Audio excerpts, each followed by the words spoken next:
ਤੁਸੀਂ ਸੁਣ ਰਹੇ ਹੋ ਕਿਤਾਬ ਆਦਿ ਬੀੜ ਬਾਰੇ, ਜਿਸ ਦੇ ਲੇਖਕ ਹਨ ਪ੍ਰੋਫੈਸਰ ਸਾਹਿਬ ਸਿੰਘ ਜੀ। ਪਹਿਲੇ ਭਾਗ ਵਿੱਚ ਸੁਣੋ ਕਿਤਾਬ ਦੀ ਭੂਮਿਕਾ, ਗੁਰੂ ਗ੍ਰੰਥ ਸਾਹਿਬ ਜੀ ਦੀ ਬੀੜ ਦੀ ਤਿਆਰੀ, ਇਤਿਹਾਸਕ ਗਵਾਹੀ ਦੀ ਪਰਖ ਦਲੀਲ, ਇਤਿਹਾਸਕ ਗਵਾਹੀ ਜੀਵਨ ਸਾਖੀਆਂ, ਇਤਿਹਾਸਕ ਗਵਾਹੀ ਬਾਣੀ ਦਾ ਪਰਸਪਰ ਟਾਕਰਾ, ਗੁਰੂ ਅੰਗਦ ਦੇਵ ਜੀ ਅਤੇ ਗੁਰੂ ਨਾਨਕ ਦੇਵ ਜੀ ਦੀ ਬਾਣੀ। ਆਵਾਜ਼ ਗੁਰਜੰਟ ਸਿੰਘ ਰੂਪੋਵਾਲੀ। ਵਾਹਿਗੁਰੂ ਜੀ ਕਾ ਖਾਲਸਾ, ਵਾਹਿਗੁਰੂ ਜੀ ਕੀ ਫਤਿਹ। ਭੂਮਿਕਾ। ਆਦਿ ਬੀੜ ਬਾਰੇ ਪੁਸਤਕ ਕਿਉਂ ਲਿਖਣੀ ਪਈ। ਇੱਕ ਦਿਨ ਖਾਲਸਾ ਕਾਲਜ ਦੇ ਸਟਾਫ ਰੂਮ ਦੇ ਸਾਹਮਣੇ ਬਰਾਂਡੇ ਵਿੱਚ ਬੈਠਿਆਂ ਇੱਕ ਪ੍ਰੋਫੈਸਰ ਸਾਹਿਬ ਨੇ ਮੈਨੂੰ ਕਿਹਾ, ਮੈਂ ਪੁਸਤਕ ਗੁਰਬਾਣੀ ਤੇ ਇਤਿਹਾਸ ਬਾਰੇ ਦੇ ਪਹਿਲੇ 3 ਲੇਖ ਪੜ੍ਹੇ ਹਨ। ਉਹਨਾਂ ਤੋਂ ਵੱਧ ਇਹੀ ਨਿਸ਼ਚਾ ਬਣ ਸਕਦਾ ਹੈ ਕਿ ਗੁਰੂ ਅਮਰਦਾਸ ਜੀ ਦੇ ਕੋਲ ਗੁਰੂ ਨਾਨਕ ਸਾਹਿਬ ਜੀ ਦੀ ਥੋੜੀ ਕੁ ਬਾਣੀ ਮੌਜੂਦ ਸੀ। ਇਹ ਨਹੀਂ ਮੰਨਿਆ ਜਾ ਸਕਦਾ ਕਿ ਗੁਰੂ ਨਾਨਕ ਸਾਹਿਬ ਜੀ ਦੀ ਸਾਰੀ ਹੀ ਬਾਣੀ ਗੁਰੂ ਅਮਰਦਾਸ ਜੀ ਪਾਸ ਮੌਜੂਦ ਸੀ। ਕਈ ਹੋਰ ਸੱਜਣ ਵੀ ਮੇਰੇ ਉਹ 3 ਲੇਖ ਪੜ੍ਹ ਕੇ ਇਸੇ ਹੀ ਖਿਆਲ ਦੇ ਬਣ ਸਕਦੇ ਸਨ। ਉਹਨਾਂ ਨੂੰ ਵੀ ਇਹੀ ਨਿਸ਼ਚਾ ਹੋ ਸਕਦਾ ਸੀ ਕਿ ਸਾਰੀ ਹੀ ਬਾਣੀ ਗੁਰੂ ਅਰਜਨ ਸਾਹਿਬ ਨੇ ਇਕੱਠੀ ਕੀਤੀ ਸੀ।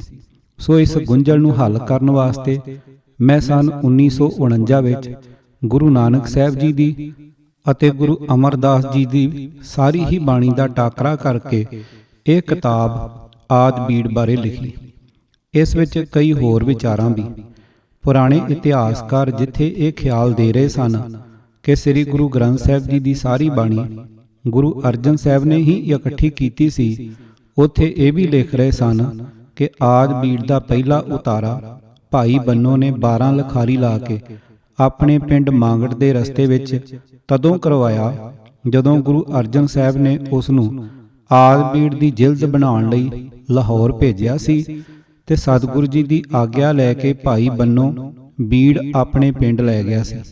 ਪੁਰਾਣੇ ਇਤਿਹਾਸਕਾਰ ਇਹ ਵੀ ਲਿਖ ਗਏ ਹਨ ਕਿ ਭਾਈ ਬੰਨੋ ਵਾਲੀ ਬੀੜ ਵਿੱਚ ਜਿਹੜੀਆਂ ਵਾਧੂ ਨਕਲੀ ਬਾਣੀਆਂ ਮਿਲਦੀਆਂ ਹਨ, ਇਹ ਵੀ ਤਦੋਂ ਹੀ ਪਾਈਆਂ ਗਈਆਂ ਸਨ।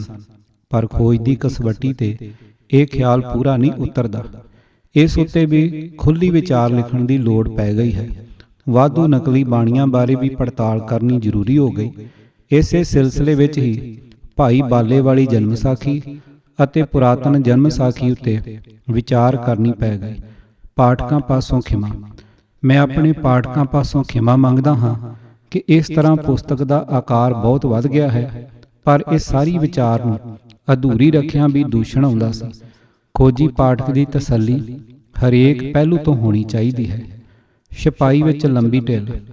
ਇਹ ਪੁਸਤਕ 1949-50 ਵਿੱਚ ਲਿਖ ਕੇ ਇਸ ਦੀ ਸੁਧਾਈ ਵੀ ਅਪ੍ਰੈਲ 1951 ਵਿੱਚ ਕਰ ਦਿੱਤੀ ਗਈ। ਸੰਨ 1953-54 ਵਿੱਚ ਇਸ ਵਿੱਚੋਂ ਕੁਝ ਲੇਖ ਵੀ ਪੰਜਾਬੀ ਦੁਨੀਆ ਮਾਸਿਕ ਪੱਤਰ ਵਿੱਚ ਛਪਵਾਏ ਗਏ, ਪਰ ਫਿਰ ਵੀ ਪੁਸਤਕ ਛਾਪਣ ਦੇ ਰਾਹ ਵਿੱਚ ਰੁਕਾਵਟਾਂ ਪੈਂਦੀਆਂ ਹੀ ਰਹੀਆਂ। ਪੁਰਾਤਨ ਜਨਮ ਸਾਖੀ ਕਿਵੇਂ। ਖਾਲਸਾ ਕਾਲਜ ਅੰਮ੍ਰਿਤਸਰ ਨੇ ਪਹਿਲਾਂ ਪਹਿਲ ਸੰਨ 1950 ਵਿੱਚ MA ਪੰਜਾਬੀ ਦੀ ਜਮਾਤ ਜਾਰੀ ਕੀਤੀ। ਮੈਂ ਤਦੋਂ ਅਜੇ ਉਸ ਕਾਲਜ ਵਿੱਚ ਹੀ ਗੁਰਬਾਣੀ ਤੇ ਪੰਜਾਬੀ ਪੜ੍ਹਾ ਰਿਹਾ ਸਾਂ। MA ਜਮਾਤ ਨੂੰ ਗੁਰਬਾਣੀ ਵਿਆਕਰਣ ਅਤੇ ਪੁਰਾਤਨ ਜਨਮ ਸਾਖੀ ਪੜ੍ਹਾਉਣ ਦੀ ਜ਼ਿੰਮੇਵਾਰੀ ਮੈਨੂੰ ਮਿਲੀ। ਭਾਈ ਬੰਨੋ ਵਾਲੀ ਬੀੜ ਵਿੱਚ ਫਾਲਤੂ ਨਕਲੀ ਬਾਣੀਆਂ ਇਸ ਜਨਮ ਸਾਖੀ ਵਿੱਚੋਂ ਹੀ ਲੱਭ ਪਈਆਂ। ਇਸ ਤਰ੍ਹਾਂ ਹੋਰ ਖੋਜ ਕਰਨੀ ਪੈ ਗਈ ਤੇ ਇਸ ਖੋਜ ਦੇ ਕਈ ਲੇਖ ਪੰਜਾਬੀ ਦੁਨੀਆ ਵਿੱਚ ਸੰਨ 1951 ਵਿੱਚ ਛਪਾਏ ਗਏ। ਮੇਰੀ ਬੇਥਵੀ ਰਿਹਾਇਸ਼। ਮੈਂ 12 ਅਕਤੂਬਰ ਸੰਨ 1952 ਨੂੰ ਖਾਲਸਾ ਕਾਲਜ ਅੰਮ੍ਰਿਤਸਰ ਤੋਂ ਰਿਟਾਇਰ ਹੋਇਆ। 15 ਮਈ ਸੰਨ 1962 ਤੱਕ ਮੈਂ ਸ਼ਹੀਦ ਸਿੱਖ ਮਿਸ਼ਨਰੀ ਕਾਲਜ ਵਿੱਚ ਪ੍ਰਿੰਸੀਪਲ ਦੀ ਡਿਊਟੀ ਤੇ ਲੱਗਾ ਰਿਹਾ। ਮੇਰੇ ਸਭ ਤੋਂ ਛੋਟੇ ਲੜਕੇ ਡਾਕਟਰ ਦਲਜੀਤ ਸਿੰਘ ਦੀ ਤਬਦੀਲੀ ਅੰਮ੍ਰਿਤਸਰ ਤੋਂ ਸਿਧਵਾਂ ਬੇਟ ਜ਼ਿਲ੍ਹਾ ਲੁਧਿਆਣਾ ਵਿੱਚ ਹੋ ਗਈ। ਮੈਂ ਵੀ ਨੌਕਰੀ ਛੱਡ ਕੇ ਉੱਥੇ ਹੀ ਚਲਾ ਗਿਆ। 15 ਮਈ ਸੰਨ 1964 ਨੂੰ ਡਾਕਟਰ ਦਲਜੀਤ ਸਿੰਘ ਸਿਧਵਾਂ ਬੇਟ ਤੋਂ ਤਬਦੀਲ ਹੋ ਕੇ ਫਿਰ ਅੰਮ੍ਰਿਤਸਰ ਆ ਗਿਆ। ਅੰਮ੍ਰਿਤਸਰ ਦਲਜੀਤ ਸਿੰਘ ਅਪ੍ਰੈਲ 1968 ਤੱਕ ਰਿਹਾ। ਪਹਿਲੇ 3 ਸਾਲ ਅਸਾਂ ਰਿਹਾਇਸ਼ ਰੱਖੀ ਰਾਜ ਵਾਲੇ ਖੂਹ ਤੇ 1 ਸਾਲ ਅਸੀਂ ਰਹੇ 9 ਹੁਕਮ ਸਿੰਘ ਰੋਡ ਤੇ। ਦਲਜੀਤ ਸਿੰਘ ਅੰਮ੍ਰਿਤਸਰ ਤੋਂ ਤਬਦੀਲ ਹੋ ਕੇ ਪਟਿਆਲੇ ਆ ਗਿਆ। ਇਸ ਨੂੰ ਮਿਲਿਆ ਇੱਥੇ ਕੁਆਟਰ ਨੰਬਰ E13। ਮਈ 1969 ਵਿੱਚ ਦਲਜੀਤ ਸਿੰਘ ਅਸਿਸਟੈਂਟ ਪ੍ਰੋਫੈਸਰ ਬਣ ਗਿਆ ਤੇ ਕੁਆਟਰ ਛੱਡਣਾ ਪੈ ਗਿਆ।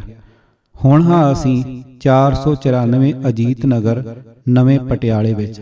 ਧੰਨਵਾਦ ਸਿੰਘ ਬ੍ਰਦਰਜ਼, ਬਾਜ਼ਾਰ ਮਾਈ ਸੇਵਾ ਅੰਮ੍ਰਿਤਸਰ ਨੇ ਹੁਣ ਹਿੰਮਤ ਕੀਤੀ ਹੈ ਇਹ ਕਿਤਾਬ ਛਾਪਣ ਦੀ, ਤੇ ਇਸ ਤਰ੍ਹਾਂ ਮੇਰੀ ਚਿਰ ਦੀ ਕੀਤੀ ਮਿਹਨਤ ਹੁਣ ਪਾਠਕਾਂ ਦੇ ਹੱਥ ਵਿੱਚ ਆਈ ਹੈ। Das Sahib Singh, care of doctor Daljit Singh MS, assistant professor, 494 Ajit Nagar, ਨਵਾਂ ਪਟਿਆਲਾ। ਏਕ ਓੰਕਾਰ ਸਤਿਗੁਰ ਪ੍ਰਸਾਦ। ਆਦਿ ਬੀੜ ਬਾਰੇ। ਗੁਰੂ ਗ੍ਰੰਥ ਸਾਹਿਬ ਜੀ ਦੀ ਬੀੜ ਦੀ ਤਿਆਰੀ। ਇਸ ਲੇਖ ਦੀ ਖੋਜ ਵਾਸਤੇ ਸਾਨੂੰ ਪੁਰਾਣੇ ਸਿੱਖ ਇਤਿਹਾਸ ਦਾ ਆਸਰਾ ਲੈਣਾ ਪਵੇਗਾ। ਨੰਬਰ 1, ਗੁਰਪ੍ਰਤਾਪ ਸੂਰਜ ਕ੍ਰਿਤ ਭਾਈ ਸੰਤੋਖ ਸਿੰਘ ਜੀ। ਨੰਬਰ 2, ਗੁਰਬਿਲਾਸ ਛੇਵੀਂ ਪਾਤਸ਼ਾਹੀ। ਨੰਬਰ 3, ਤਵਾਰੀਖ ਗੁਰੂ ਖਾਲਸਾ ਕ੍ਰਿਤ ਗਿਆਨੀ ਗਿਆਨ ਸਿੰਘ ਜੀ। ਪਹਿਲੀਆਂ 2 ਪੁਸਤਕਾਂ ਕਵਿਤਾ ਵਿੱਚ ਹਨ ਤੇ ਤੀਜੀ ਵਾਰਤਕ ਵਿੱਚ। ਇਹ ਤਰੇਵੇਂ ਇਤਿਹਾਸਕਾਰ ਲਿਖਦੇ ਹਨ ਕਿ ਗੁਰੂ ਅਰਜਨ ਸਾਹਿਬ ਤੋਂ ਪਹਿਲਾਂ ਕਿਸੇ ਵੀ ਗੁਰ ਵਿਅਕਤੀ ਨੇ ਆਪਣੀ ਬਾਣੀ ਆਪਣੇ ਹੱਥੀਂ ਲਿਖ ਕੇ ਨਹੀਂ ਸਾਂਭ ਰੱਖੀ ਸੀ। ਸਾਰੀ ਬਾਣੀ ਇੱਕੋ ਥਾਂ ਇਕੱਠੀ ਕਰਨ ਦਾ ਖਿਆਲ ਪਹਿਲਾਂ ਪਹਿਲ ਗੁਰੂ ਅਰਜਨ ਸਾਹਿਬ ਨੂੰ ਹੀ ਆਇਆ ਸੀ। ਉਹਨਾਂ ਥਾਂ ਸਿੱਖਾਂ ਨੂੰ ਹੁਕਮਨਾਮੇ ਭੇਜੇ ਕਿ ਜਿਸ ਸਿੱਖ ਪਾਸ ਕਿਸੇ ਵੀ ਸਤਿਗੁਰੂ ਜੀ ਦਾ ਕੋਈ ਸ਼ਬਦ ਹੈ ਉਹ ਸਾਨੂੰ ਲਿਖਾ ਦੇਵੇ। ਇਸ ਤਰ੍ਹਾਂ ਕਈ ਸਾਲਾਂ ਵਿੱਚ ਪਹਿਲੇ 4 ਗੁਰੂ ਸਾਹਿਬਾਨ ਦੀ ਬਾਣੀ ਇਕੱਠੀ ਹੋਈ ਸੀ। ਸੂਰਜ ਪ੍ਰਕਾਸ਼। ਇਸ ਬਾਰੇ ਸੂਰਜ ਪ੍ਰਕਾਸ਼ ਵਿੱਚ ਕਵੀ ਸੰਤੋਖ ਸਿੰਘ ਜੀ ਲਿਖਦੇ ਹਨ, ਇੱਕ ਦਿਨ ਬੈਠੇ ਗੁਰੂ ਜੀ ਬਹੁ ਸਭਾ ਲਗਾਏ, ਉਪਦੇਸ਼ਤ ਸਤਨਾਮ ਕੋ ਚਖ ਕਰਨਾ ਛਾਏ। ਇੱਕ ਸਿੱਖ ਬੋਲਿਓ ਜੋਰ ਕਰ, ਗੁਰ ਜੀ ਸੁਨ ਲੀਜੈ। ਪ੍ਰਿਥਿਆ ਆਦਿਕ ਅਪਰ ਬਹੁ ਤਿਨ ਕਰਮ ਲਖੀਜੇ। ਆਪ ਬਨਾਵਤ ਸ਼ਬਦ ਕੋ ਨਿਜ ਬੁੱਧ ਅਨੁਸਾਰੀ। ਸ੍ਰੀ ਗੁਰੂ ਨਾਨਕ ਕੋ ਨਾਮ ਸ਼ੁਭ ਧਰ ਦੇਤ ਮਝਾਰੀ। ਕੋਈ ਸਕੈ ਪਛਾਨ ਕਰ, ਕੋਈ ਸਕੈ ਨ ਜਾਨੀ। ਅਲਪਮਤੀ ਆਸ਼ੇ ਗੁਰੂ ਕਿਮ ਸਕੈ ਬਖਾਨੀ। ਰਲ ਜੈ ਹੈ ਇਮ ਸਕਲ ਹੀ ਗੁਰਮਤਿ ਬਿਗਰੇ ਹੈ। ਕੋ ਕਿਸ ਬਿਦ ਕੋ ਕਿਸੂ ਬਿਦ ਬਾਣੀ ਉਚਰੇ ਹੈ। ਕਰੋ ਜਤਨ ਆਸ ਮਿਲੇ ਨੈ ਸੁੰਦਰ ਗੁਰਬਾਣੀ। ਸੁਣ ਇੱਕ ਸਿੱਖ ਬੋਲਿਓ ਬਹੁਰ ਦਹ ਸੰਸੇ ਹਾਨੀ। ਬਾਣੀ ਕੱਚੀ ਗੁਰੂ ਬਿਨਾ ਗੁਰ ਅਮਰ ਬਖਾਨੀ। ਕਿਮ ਸਮਝੇ ਸਿੱਖ ਤਿਸੀ ਕੋ ਸੁਨ ਪਠੇ ਸੁਜਾਨੀ। ਕਵੀ ਸੰਤੋਖ ਸਿੰਘ ਜੀ ਅਨੁਸਾਰ ਇਹਨਾਂ ਦੋਹਾਂ ਸਿੱਖਾਂ ਤੋਂ ਇਹ ਗੱਲ ਸੁਣ ਕੇ ਗੁਰੂ ਅਰਜਨ ਸਾਹਿਬ ਜੀ ਲਗੇ ਵਿਚਾਰਨੇ ਜਗ ਕੀ ਕਲਿਆਣਾ। ਪਿਖੀ ਭਵਿਖਤ ਬਾਰਤਾ ਹਮ ਹੋਏ ਦਸ ਥਾਨਾ।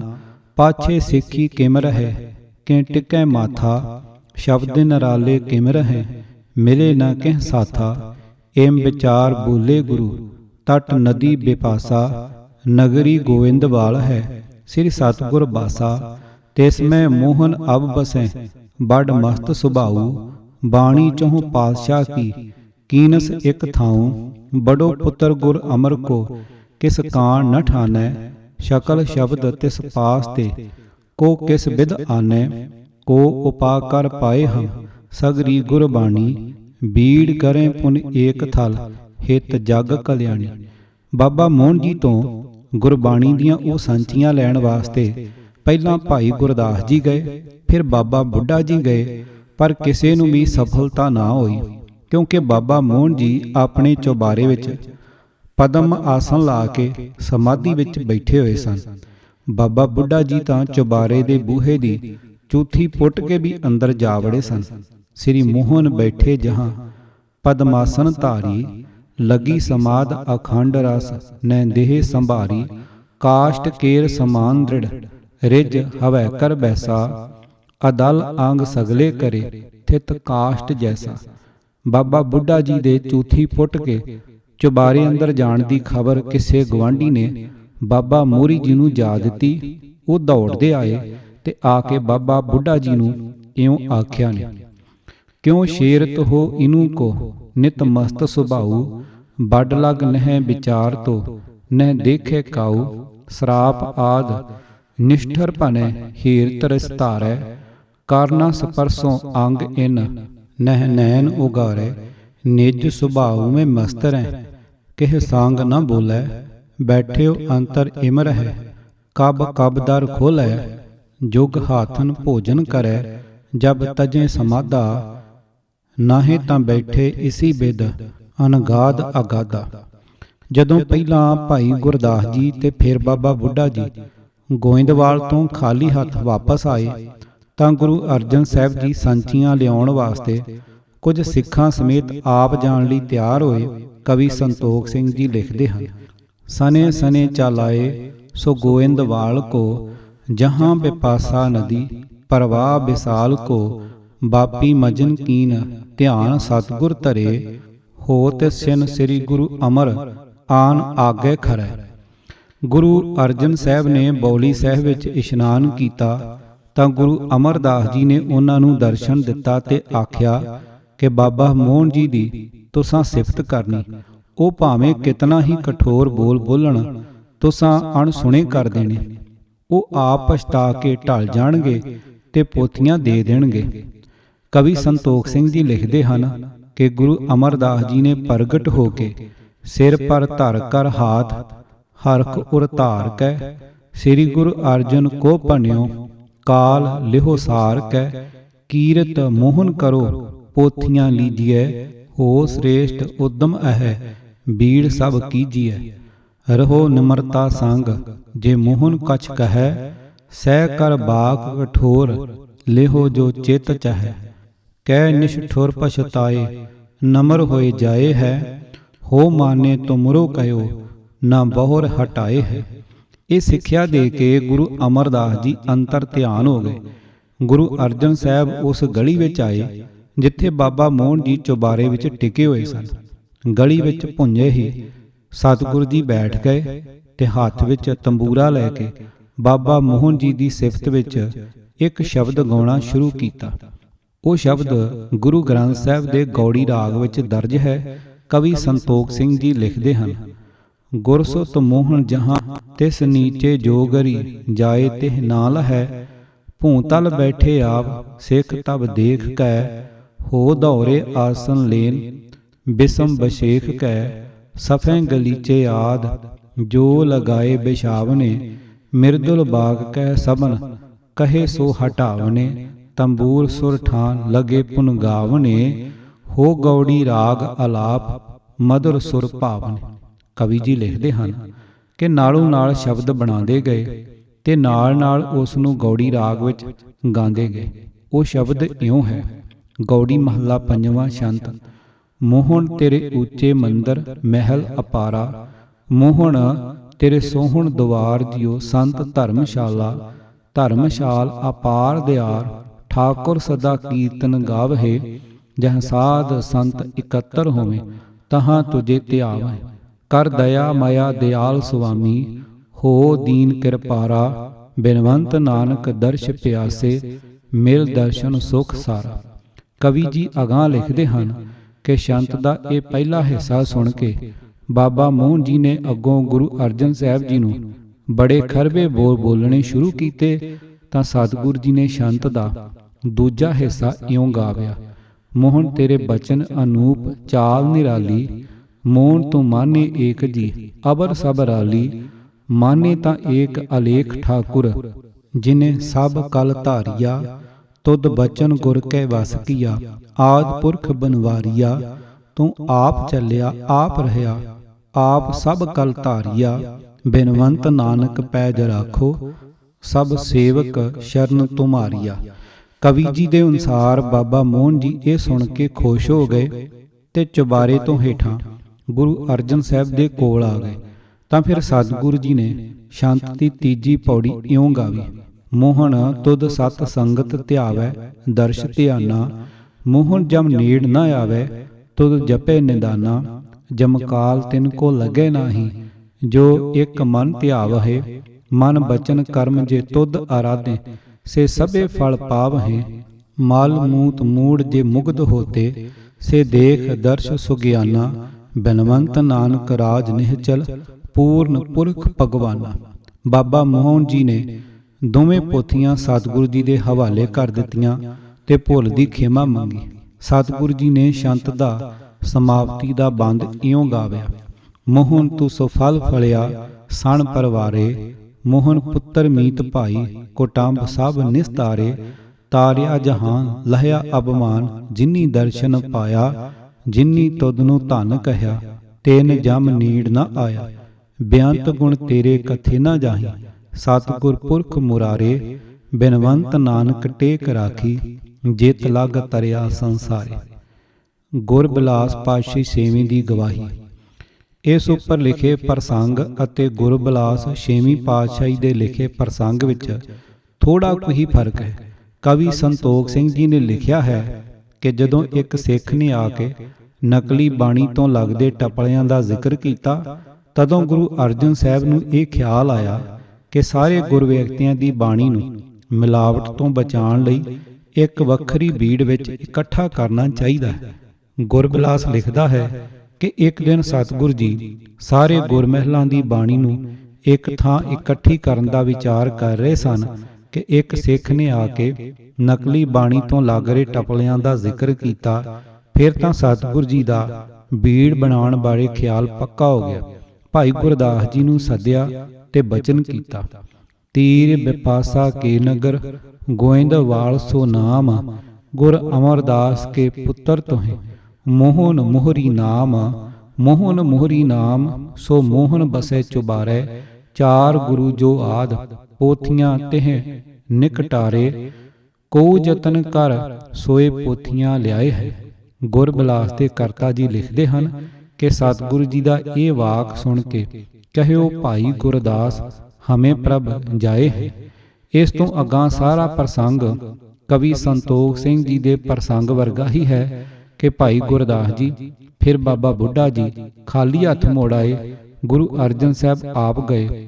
ਬੌਲੀ ਸਾਹਿਬ ਇਸ਼ਨਾਨ ਕਰਕੇ ਅਰਦਾਸ ਕੀਤੀ ਤਾਂ ਗੁਰੂ ਅਮਰਦਾਸ ਜੀ ਨੇ ਦਰਸ਼ਨ ਦਿੱਤਾ ਤੇ ਗੁਰੂ ਅਮਰਦਾਸ ਐਸੇ ਕਹਾ ਮੋਹਨ ਉਪਮਾ ਉਚਾਰ ਸੋ ਆਏ ਚਰਨੀ ਲਗੇ ਪੂਰੇ ਏਸ਼ ਤੁਮਾਰ। ਇਹ ਆਖ ਕੇ ਗੁਰੂ ਅਮਰਦਾਸ ਜੀ ਅੰਤਰ ਧਿਆਨ ਹੋ ਗਏ। ਗੁਰਬਿਲਾਸ ਦੇ ਕਰਤਾ ਜੀ ਲਿਖਦੇ ਹਨ ਅਮਰ ਗੁਰੂ ਅਸ ਭਾਖ ਕੇ ਭਏ ਸੋ ਅੰਤਰ ਧਿਆਨ। ਗੁਰ ਅਰਜਨ ਮਨ ਸੁਖ ਲਇਓ ਸ੍ਰੀ ਗੁਰ ਬੰਧਨ ਠਾਨ।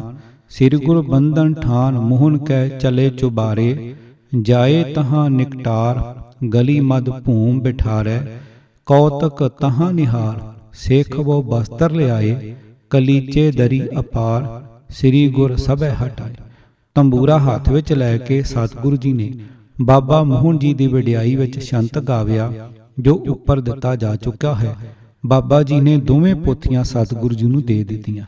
ਇਹ ਦੋਵੇਂ ਕਵੀ ਲਿਖਦੇ ਹਨ ਕਿ ਬਾਬਾ ਮੋਹਨ ਜੀ ਨੇ ਪੋਥੀਆਂ ਦੇ ਕੇ ਸਤਿਗੁਰੂ ਜੀ ਨੂੰ ਆਪਣੀ ਪਹਿਲੀ ਭੁੱਲ ਦੱਸੀ ਕਿ ਕਿਵੇਂ ਗੁਰੂ ਅਮਰਦਾਸ ਜੀ ਦੇ ਜੋਤੀ ਜੋਤ ਸਮਾਨ ਵੇਲੇ ਉਹਨਾਂ ਗੁਰੂ ਰਾਮਦਾਸ ਜੀ ਅੱਗੇ ਨਮਸਕਾਰ ਕਰਨੋਂ ਇਨਕਾਰ ਕੀਤਾ ਸੀ। ਫਿਰ ਚੁਬਾਰੇ ਵਿੱਚ ਆ ਕੇ ਇਹ ਬੜੇ ਪਛਤਾਏ। ਗੁਰੂ ਅਮਰਦਾਸ ਜੀ ਅੱਗੇ ਹਾੜੇ ਤਰਲੇ ਕੱਢਿਓ ਤਾਂ ਸਤਿਗੁਰੂ ਅਮਰਦਾਸ ਜੀ ਨੇ ਹੁਕਮ ਕੀਤਾ ਕਿ ਚੌਹਾਂ ਗੁਰਮਹਿਲਾਂ ਦੀ ਇਕੱਠੀ ਬਾਣੀ ਸਾਂਭ ਰੱਖੇ। ਜਦੋਂ ਗੁਰੂ ਅਰਜਨ ਸਾਹਿਬ ਆਪ ਆਉਣ ਉਹਨਾਂ ਨੂੰ ਪੋਥੀਆਂ ਦੇ ਦੇਣੀਆਂ ਤੇ ਤੁਹਾਡੀ ਭੁੱਲ ਇਉਂ ਬਖਸ਼ੀ ਜਾਵੇਗੀ। ਕਵੀ ਸੰਤੋਖ ਸਿੰਘ ਜੀ ਅਨੁਸਾਰ ਬਾਬਾ ਮੋਹਨ ਜੀ ਦੀ ਅਰਜ਼ੋਈ ਤੇ ਬੀਚ ਚੁਬਾਰੇ ਤੇ ਸ਼ਬਦ ਨਿਕਸਤ ਭਾਤ ਸਕਾਲ। ਸੁਨੋ ਪੁੱਤਰ ਮੈਂ ਭਇਓ ਪ੍ਰਸੰਨੇ ਕਹੋ ਬਾਕ ਲੀਜੇ ਮਨ ਮੰਨੇ। ਸਭ ਸਤ ਗੁਰਨ ਸ਼ਬਦ ਜੇ ਰਾਸੀ ਸੋ ਸੰਭਾਰ ਰਾਖ ਨਿਜ ਪਾਸੀ। ਰਾਮਦਾਸ ਕੋ ਨੰਦਨ ਗਿਆਨੀ ਚਾਹੇ ਬੀੜ ਕਰਬੋ ਇੱਕ ਬਾਣੀ। ਗੁਰਬਾਣੀ ਕੋ ਖੋਜੈ ਸੋਈ ਤੁਜ ਬਿਨ ਅਪਰ ਥਾਨ ਨਹਿ ਹੋਈ। ਅਪਰ ਲੇਨ ਆਵੇਂ ਨਹਿ ਦੀਜੈ ਬਹੁਰ ਸੁਮਿਲੇ ਪ੍ਰੇਮ ਕੋ ਕੀਜੈ। ਰਾਮਦਾਸ ਕੋ ਨਮੋ ਨ ਧਾਰੀ ਬਨ ਤਿਨ ਸੁਤ ਕੋ ਨਮਰ ਅਗਾਰੀ। ਚਰਨ ਪਰੋ ਹਵੇ ਨਿਰਹੰਕਾਰਾ ਸੋ ਤਬ ਰਖਿਅਕ ਬਨੇ ਤੁਮਾਰਾ। ਅਪਰ ਨ ਗਿਣਤੀ ਗਿਣੀਐ ਕੋਈ ਸਤਿਗੁਰ ਰੂਪ ਜਾਣੀਐ ਸੋਈ। ਜਦੋਂ ਗੁਰੂ ਅਰਜਨ ਸਾਹਿਬ ਜੀ ਨੇ ਬਾਬਾ ਮੋਹਨ ਜੀ ਤੋਂ ਪੋਥੀਆਂ ਲੈ ਲਈਆਂ ਤਾਂ ਕਵੀ ਸੰਤੋਖ ਸਿੰਘ ਜੀ ਲਿਖਦੇ ਹਨ ਕਿ ਸਤਿਗੁਰ ਜੀ ਨੇ ਉਹਨਾਂ ਦੀ ਇਉਂ ਹੋਰ ਵਡਿਆਈ ਕੀਤੀ। ਸ੍ਰੀ ਮੋਹਨ ਤੁਮ ਧਨ ਮਹਾਨਾ ਗੁਰਬਾਣੀ ਕੀਨਸ ਇਕ ਥਾਨਾ। ਲੋਕ ਹਜ਼ਾਰਨ ਪਰ ਉਪਕਾਰੀ ਪਠੈ ਸੁਨੇ ਉਤਰੇ ਭਵ ਪਾਰੀ, ਮਹਾਂਪੁਰਖ ਕੋ ਜਗ ਮੈਂ ਹੋਵੇਂ, ਪਰ ਉਪਕਾਰ ਹੇਤ ਦੁਖ ਖੋਵੇਂ। ਤਵਾਰੀਖ ਖਾਲਸਾ ਦੀ ਗਵਾਹੀ। ਇਹਨਾਂ ਦੋਹਾਂ ਕਵੀਆਂ ਨੇ ਸਾਰਾ ਜ਼ੋਰ ਸਿਰਫ ਇਸੇ ਗੱਲ ਉੱਤੇ ਲਾਇਆ ਹੈ ਕਿ ਜਦੋਂ ਗੁਰੂ ਅਰਜਨ ਸਾਹਿਬ ਜੀ ਨੂੰ ਸਾਰੇ ਗੁਰਮਹਿਲਾਂ ਦੀ ਬਾਣੀ ਇੱਕ ਥਾਂ ਇਕੱਠੀ ਕਰਨ ਦਾ ਖਿਆਲ ਆਇਆ ਤਾਂ ਉਹਨਾਂ ਬਾਬਾ ਮੋਹਨ ਜੀ ਤੋਂ ਪੋਥੀਆਂ ਲੈਣ ਦਾ ਹੀ ਉਦਮ ਕੀਤਾ। ਪਰ ਗਿਆਨੀ ਗਿਆਨ ਸਿੰਘ ਜੀ ਤਵਾਰੀਖ ਗੁਰ ਖਾਲਸਾ ਵਿੱਚ ਲਿਖਦੇ ਹਨ ਕਿ ਗੁਰੂ ਸਾਹਿਬ ਨੇ ਦੂਰ ਨੇੜੇ ਸਭ ਸਿੱਖਾਂ ਨੂੰ ਹੁਕਮਨਾਮੇ ਭੇਜ ਕੇ ਸਭ ਗੁਰ ਵਿਅਕਤੀਆਂ ਦੇ ਸ਼ਬਦ ਇਕੱਠੇ ਕੀਤੇ। ਕਈ ਸਾਲ ਇਹ ਮਿਹਨਤ ਕਰਨੀ ਪਈ। ਅਖੀਰ ਤੇ ਸਤਿਗੁਰ ਜੀ ਨੇ ਬਾਬਾ ਮੋਹਨ ਜੀ ਵਾਲੀਆਂ ਪੋਥੀਆਂ ਵੀ ਲਈਆਂ। ਗਿਆਨੀ ਜੀ ਲਿਖਦੇ ਹਨ, ਗੁਰੂ ਅਰਜਨ ਸਾਹਿਬ ਜੀ ਨੇ ਵਿਚਾਰ ਕੀਤੀ ਕਿ ਮਜ਼ਹਬ ਕੌਮ ਧਰਮ ਪੁਸਤਕ ਦੇ ਆਸਰੇ ਫੈਲਦਾ ਹੈ। ਸਿੱਖ ਕੌਮ ਦੀ ਸਦਾ ਅਸਥਿਤੀ ਵਾਸਤੇ ਈਸ਼ਵਰੀ ਬਾਣੀ ਸੰਗ੍ਰਹਿ ਕਰਕੇ ਇੱਕ ਧਰਮ ਪੁਸਤਕ ਗ੍ਰੰਥ ਸਾਹਿਬ ਦੇ ਨਾਮ ਕਰੀਏ। ਇਹ ਵਿਚਾਰ ਕੇ ਗੁਰੂ ਸਾਹਿਬ ਨੇ ਸਭ ਦੇਸ਼ ਦੇਸ਼ਾਂਤਰਾਂ ਦੇ ਸਿੱਖਾਂ ਨੂੰ ਹੁਕਮਨਾਮੇ ਲਿਖੇ ਕਿ ਜਿਸ ਕਿਸੇ ਪਾਸ ਕੋਈ ਗੁਰੂ ਕਾ ਸ਼ਬਦ ਹੈ ਸੋ ਸਭ ਲੈ ਆਵੇ। ਇਹ ਹੁਕਮ ਸੁਣ ਕੇ ਜੋ ਗੁਰੂ ਨਾਨਕ ਦੇਵ ਜੀ ਦੇ ਸਮੇਂ ਦੇ ਸ਼ਬਦ ਸਿੱਖਾਂ ਨੇ ਕੰਠ ਕਰ ਰੱਖੇ ਸਨ, ਲਿਖ ਰੱਖੇ, ਉਹ ਸਭ ਲੈ ਆਏ ਤੇ ਗੁਰੂ ਜੀ ਪਾਸ ਲਿਖਾ ਦਿੱਤੇ। ਇਸ ਪ੍ਰਕਾਰ ਬਹੁਤ ਬਾਣੀ ਗੁਰੂ ਜੀ ਦੀ ਇਕੱਠੀ ਹੋ ਗਈ। ਬਾਕੀ ਕੁਝ ਥੋੜੀ ਜਿਹੀ ਬਾਣੀ 2 ਪੋਥੀਆਂ ਮੋਹਨ ਜੀ ਪਾਸ ਸਨ, ਉਹ ਗੁਰੂ ਜੀ ਆਪ ਜਾ ਕੇ ਲੈ ਆਏ। ਜਦ ਇਸ ਤਰ੍ਹਾਂ ਕਈ ਬਰਸ ਚੌਹਾਂ ਗੁਰੂਆਂ ਦੀ ਤੇ ਆਪਣੀ ਬਾਣੀ ਸਿਲਸਿਲੇਵਾਰ ਕਾਇਮ ਕਰ ਲਈ ਤਾਂ 3 ਇਤਿਹਾਸਕਾਰਾਂ ਦੀ ਗਵਾਹੀ ਹੁਣ ਸਾਡੇ ਸਾਹਮਣੇ ਹੈ। ਸੂਰਜ ਪ੍ਰਕਾਸ਼ ਤੇ ਗੁਰਬਿਲਾਸ ਨੇ ਕਿਤੇ ਇਹ ਜ਼ਿਕਰ ਨਹੀਂ ਕੀਤਾ ਕਿ ਗੁਰੂ ਅਰਜਨ ਸਾਹਿਬ ਨੇ ਸਿੱਖਾਂ ਨੂੰ ਦੇਸ਼ ਦੇਸ਼ਾਂਤਰਾਂ ਵਿੱਚ ਹੁਕਮਨਾਮਾ ਭੇਜ ਕੇ ਸ਼ਬਦ ਇਕੱਠੇ ਕੀਤੇ ਤੇ ਇਸ ਮਿਹਨਤ ਉੱਤੇ ਕਈ ਸਾਲ ਲੱਗ ਗਏ ਸਨ। ਤੇ ਬਾਬਾ ਮੋਹਨ ਜੀ ਵਾਲੇ ਜਿਸ ਪ੍ਰਸੰਗ ਨੂੰ ਇਹ ਦੋਵੇਂ ਕਵੀ ਇਤਨਾ ਰੰਗੀਲਾ ਤੇ ਸੁੰਦਰ ਬਣਾਉਣ ਦਾ ਯਤਨ ਕਰ ਰਹੇ ਹਨ, ਉਸ ਬਾਰੇ ਗਿਆਨੀ ਗਿਆਨ ਸਿੰਘ ਨੇ ਲਿਖਿਆ ਹੈ ਕਿ ਬਾਬਾ ਮੋਹਨ ਜੀ ਦੀਆਂ 2 ਪੋਥੀਆਂ ਵਿੱਚ ਬਹੁਤ ਥੋੜੀ ਜਿਹੀ ਬਾਣੀ ਸੀ। ਦੇਸ਼ ਦੇਸ਼ਾਂਤਰਾਂ ਤੋਂ ਸ਼ਬਦ ਇਕੱਠੇ ਕਰਨ ਬਾਰੇ ਗਿਆਨੀ ਗਿਆਨ ਸਿੰਘ ਨੇ ਇੱਕ ਹੋਰ ਗੱਲ ਵੀ ਲਿਖੀ ਹੈ, ਜਿਸ ਦਾ ਜ਼ਿਕਰ ਦੋਹਾਂ ਕਵੀ ਇਤਿਹਾਸਕਾਰਾਂ ਨੇ ਬਿਲਕੁਲ ਨਹੀਂ ਕੀਤਾ, ਕਿਉਂਕਿ ਉਹ ਤਾਂ ਉਸ ਰਾਏ ਪਏ ਹੀ ਨਹੀਂ। ਗਿਆਨੀ ਜੀ ਲਿਖਦੇ ਹਨ, ਜਦੋਂ ਗੁਰੂ ਅਰਜਨ ਸਾਹਿਬ ਨੇ ਸਿੱਖਾਂ ਨੂੰ ਹੁਕਮਨਾਮੇ ਘੱਲੇ ਸਨ ਤਾਂ ਭਾਈ ਬਖਤਾ ਅਰੋੜਾ ਗੁਰੂ ਕਾ ਸਿੱਖ ਜਲਾਲਪੁਰੀ ਪਰਗਨੇ ਹਸਨ ਅਬਦਾਲ ਵਾਲਾ ਇੱਕ ਵੱਡਾ ਸਾਰਾ ਪੁਸਤਕ ਜੋ ਉਸ ਨੇ ਆਦ ਗੁਰੂ ਥੀ ਲੈ ਕੇ ਚੌਹਾਂ ਗੁਰੂਆਂ ਪਾਸ ਰਹਿ ਕੇ ਲਿਖਿਆ ਸੀ, ਸੋ ਹੁਣ 5ਵੇਂ ਗੁਰੂ ਜੀ ਪਾਸ ਲੈ ਆਇਆ। ਉਸ ਵਿੱਚੋਂ ਜੋ ਬਾਣੀ ਗੁਰੂ ਜੀ ਨੂੰ ਇੱਛਿਆ ਹੋਈ ਉਹ ਲਿਖ ਲਈ ਤੇ ਪੁਸਤਕ ਉਸ ਨੂੰ ਮੋੜ ਦਿੱਤਾ। ਹੁਣ ਉਹ ਪੁਸਤਕ ਉਸ ਦੀ ਔਲਾਦ ਵਿੱਚ ਬੂਟਾ ਸਿੰਘ ਪੰਸਾਰੀ ਪਾਸ ਰਾਵਲਪਿੰਡੀ ਹੈ। ਗਿਆਨੀ ਗਿਆਨ ਸਿੰਘ ਜੀ ਲਿਖਦੇ ਹਨ ਕਿ ਭਾਈ ਬਖਤੇ ਵਾਲੀ ਬੀੜ ਵਿੱਚ ਬਾਣੀ ਇਤਨੀ ਹੈ ਜਾਣੋ ਇਹ ਗੁਰੂ ਗ੍ਰੰਥ ਸਾਹਿਬ ਜੀ ਦਾ ਖਜ਼ਾਨਾ ਹੈ। ਗਿਆਨੀ ਜੀ ਦੇ ਲਿਖੇ ਅਨੁਸਾਰ ਇੱਕ ਆਦਮੀ ਮਸਾਂ ਚੁੱਕ ਸਕਦਾ ਹੈ। ਗਿਆਨ ਸਿੰਘ ਜੀ ਲਿਖਦੇ ਹਨ ਕਿ ਬਖਤਾ ਹਰੇਕ ਗੁਰੂ ਦੀ ਬਾਣੀ ਲਿਖ ਕੇ ਹਰੇਕ ਗੁਰੂ ਜੀ ਦਾ ਹਸਤਾਖਰ ਵੀ ਲੈਂਦਾ ਰਿਹਾ। ਇਤਿਹਾਸਕ ਗਵਾਹੀ ਦੀ ਪਰਖ। ਸਾਰੀ ਇਤਿਹਾਸਕ ਗਵਾਹੀ ਨੂੰ ਪਰਖਣ ਲਈ ਅਸਾਂ 3 ਕਿਸਮ ਦੀ ਕਸਵੱਟੀ ਵਰਤਣੀ ਹੈ। ਨੰਬਰ 1 ਦਲੀਲ, ਨੰਬਰ 2 ਗੁਰੂ ਨਾਨਕ ਸਾਹਿਬ ਜੀ ਦੇ ਜੀਵਨ ਵਿੱਚੋਂ ਸਾਖੀਆਂ ਅਤੇ ਨੰਬਰ 3 ਸਾਹਿਤਕ ਦ੍ਰਿਸ਼ਟੀਕੋਣ ਤੋਂ ਗੁਰਬਾਣੀ ਦਾ ਆਪੋ ਵਿੱਚ ਟਾਕਰਾ। ਪਹਿਲੀ ਕਸਵੱਟੀ ਦਲੀਲ।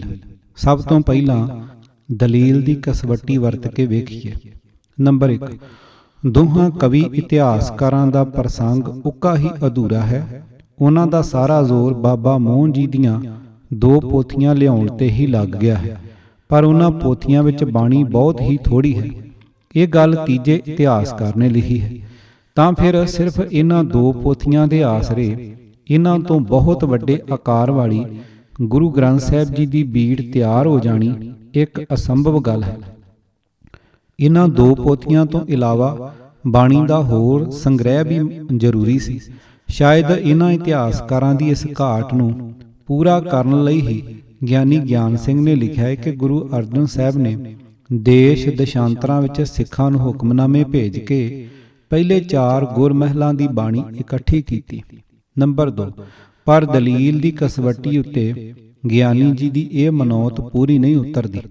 ਦੁਨੀਆ ਵਿੱਚ ਜੋ ਵੀ ਸੁਧਾਰਕ ਆਉਂਦਾ ਹੈ ਉਹ ਵੇਲਾ ਟਪਾਊ ਕੰਮ ਨਹੀਂ ਕਰਦਾ। ਵੇਲਾ ਟਪਾਊ ਸੁਧਾਰ ਉਸ ਮਹਾਂਪੁਰਖ ਦੇ ਅੱਖਾਂ ਮੀਟਦਿਆਂ ਸਾਰ ਹੀ ਮੁੱਕ ਜਾਂਦਾ ਹੈ। ਅਗਾਂਹ ਆਉਣ ਵਾਲੀਆਂ ਨਸਲਾਂ ਕਿਸੇ ਮਹਾਂਪੁਰਖ ਦੇ ਨਿੱਘਰ ਸੁਧਾਰ ਤੋਂ ਤਦੋਂ ਹੀ ਲਾਭ ਉਠਾ ਸਕਦੀਆਂ ਹਨ ਜੇ ਉਸ ਦਾ ਉਪਦੇਸ਼ ਲਿਖਤੀ ਸ਼ਕਲ ਵਿੱਚ ਆ ਗਿਆ ਹੋਵੇ।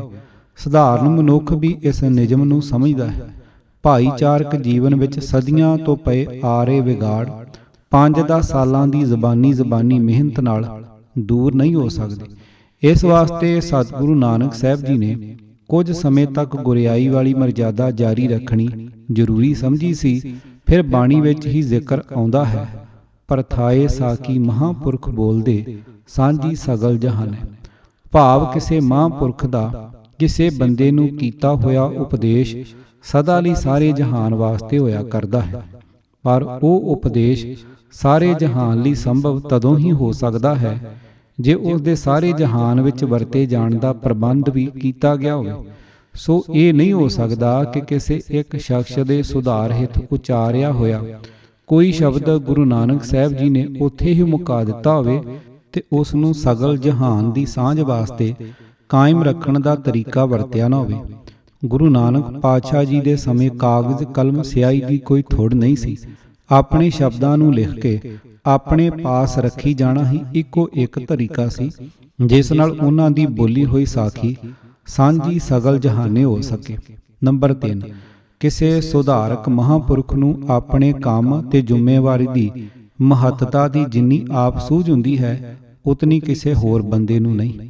ਸਮਾਜ ਵਿੱਚੋਂ ਕੁਰੀਤੀਆਂ ਦੂਰ ਕਰਨ ਲਈ ਬੋਲੇ ਹੋਏ ਬੋਲਾਂ ਨੂੰ ਜੇ ਕੋਈ ਮਹਾਂਪੁਰਖ ਸਾਰੇ ਦੇਸ਼ ਉੱਤੇ ਪ੍ਰਚਾਰਨ ਅਤੇ ਆਉਣ ਵਾਲੀਆਂ ਨਸਲਾਂ ਤੱਕ ਅਪਣਾਉਣ ਲਈ ਆਪ ਲਿਖਤੀ ਸ਼ਕਲ ਵਿੱਚ ਲਿਆ ਕੇ ਸਾਂਭਣ ਦਾ ਯਤਨ ਨਹੀਂ ਕਰਦਾ ਤਾਂ ਇਹ ਸੁਚੱਜ ਕਿਸੇ ਹੋਰ ਧਿਰ ਨੂੰ ਨਹੀਂ ਆ ਸਕਦਾ। ਨੰਬਰ 4, ਕਵੀ ਦਰਬਾਰਾਂ ਤੇ ਲੋਕ ਸਿਆਣੇ ਪ੍ਰਸਿੱਧ ਕਵੀਆਂ ਦੀਆਂ ਸੁੰਦਰ ਕਵਿਤਾਵਾਂ ਸੁਣਨ ਜਾਂਦੇ ਹਨ।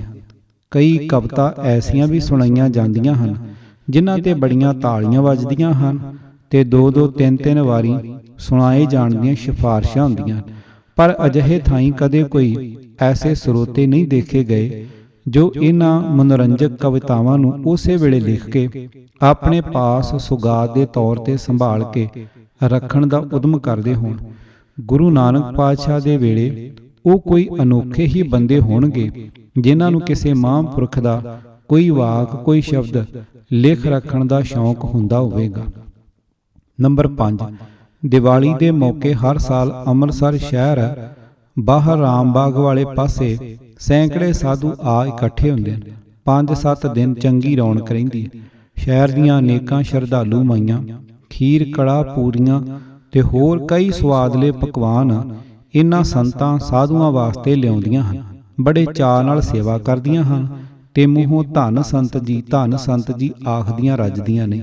ਸਾਰਾ ਦਿਨ ਉੱਥੇ ਮੇਲਾ ਲੱਗਾ ਰਹਿੰਦਾ ਹੈ। ਨਿਰੀਆਂ ਜਨਾਨੀਆਂ ਹੀ ਨਹੀਂ, ਸੈਂਕੜੇ ਹਜ਼ਾਰਾਂ ਮਨੁੱਖ ਵੀ ਦਰਸ਼ਨ ਨੂੰ ਆਉਂਦੇ ਹਨ।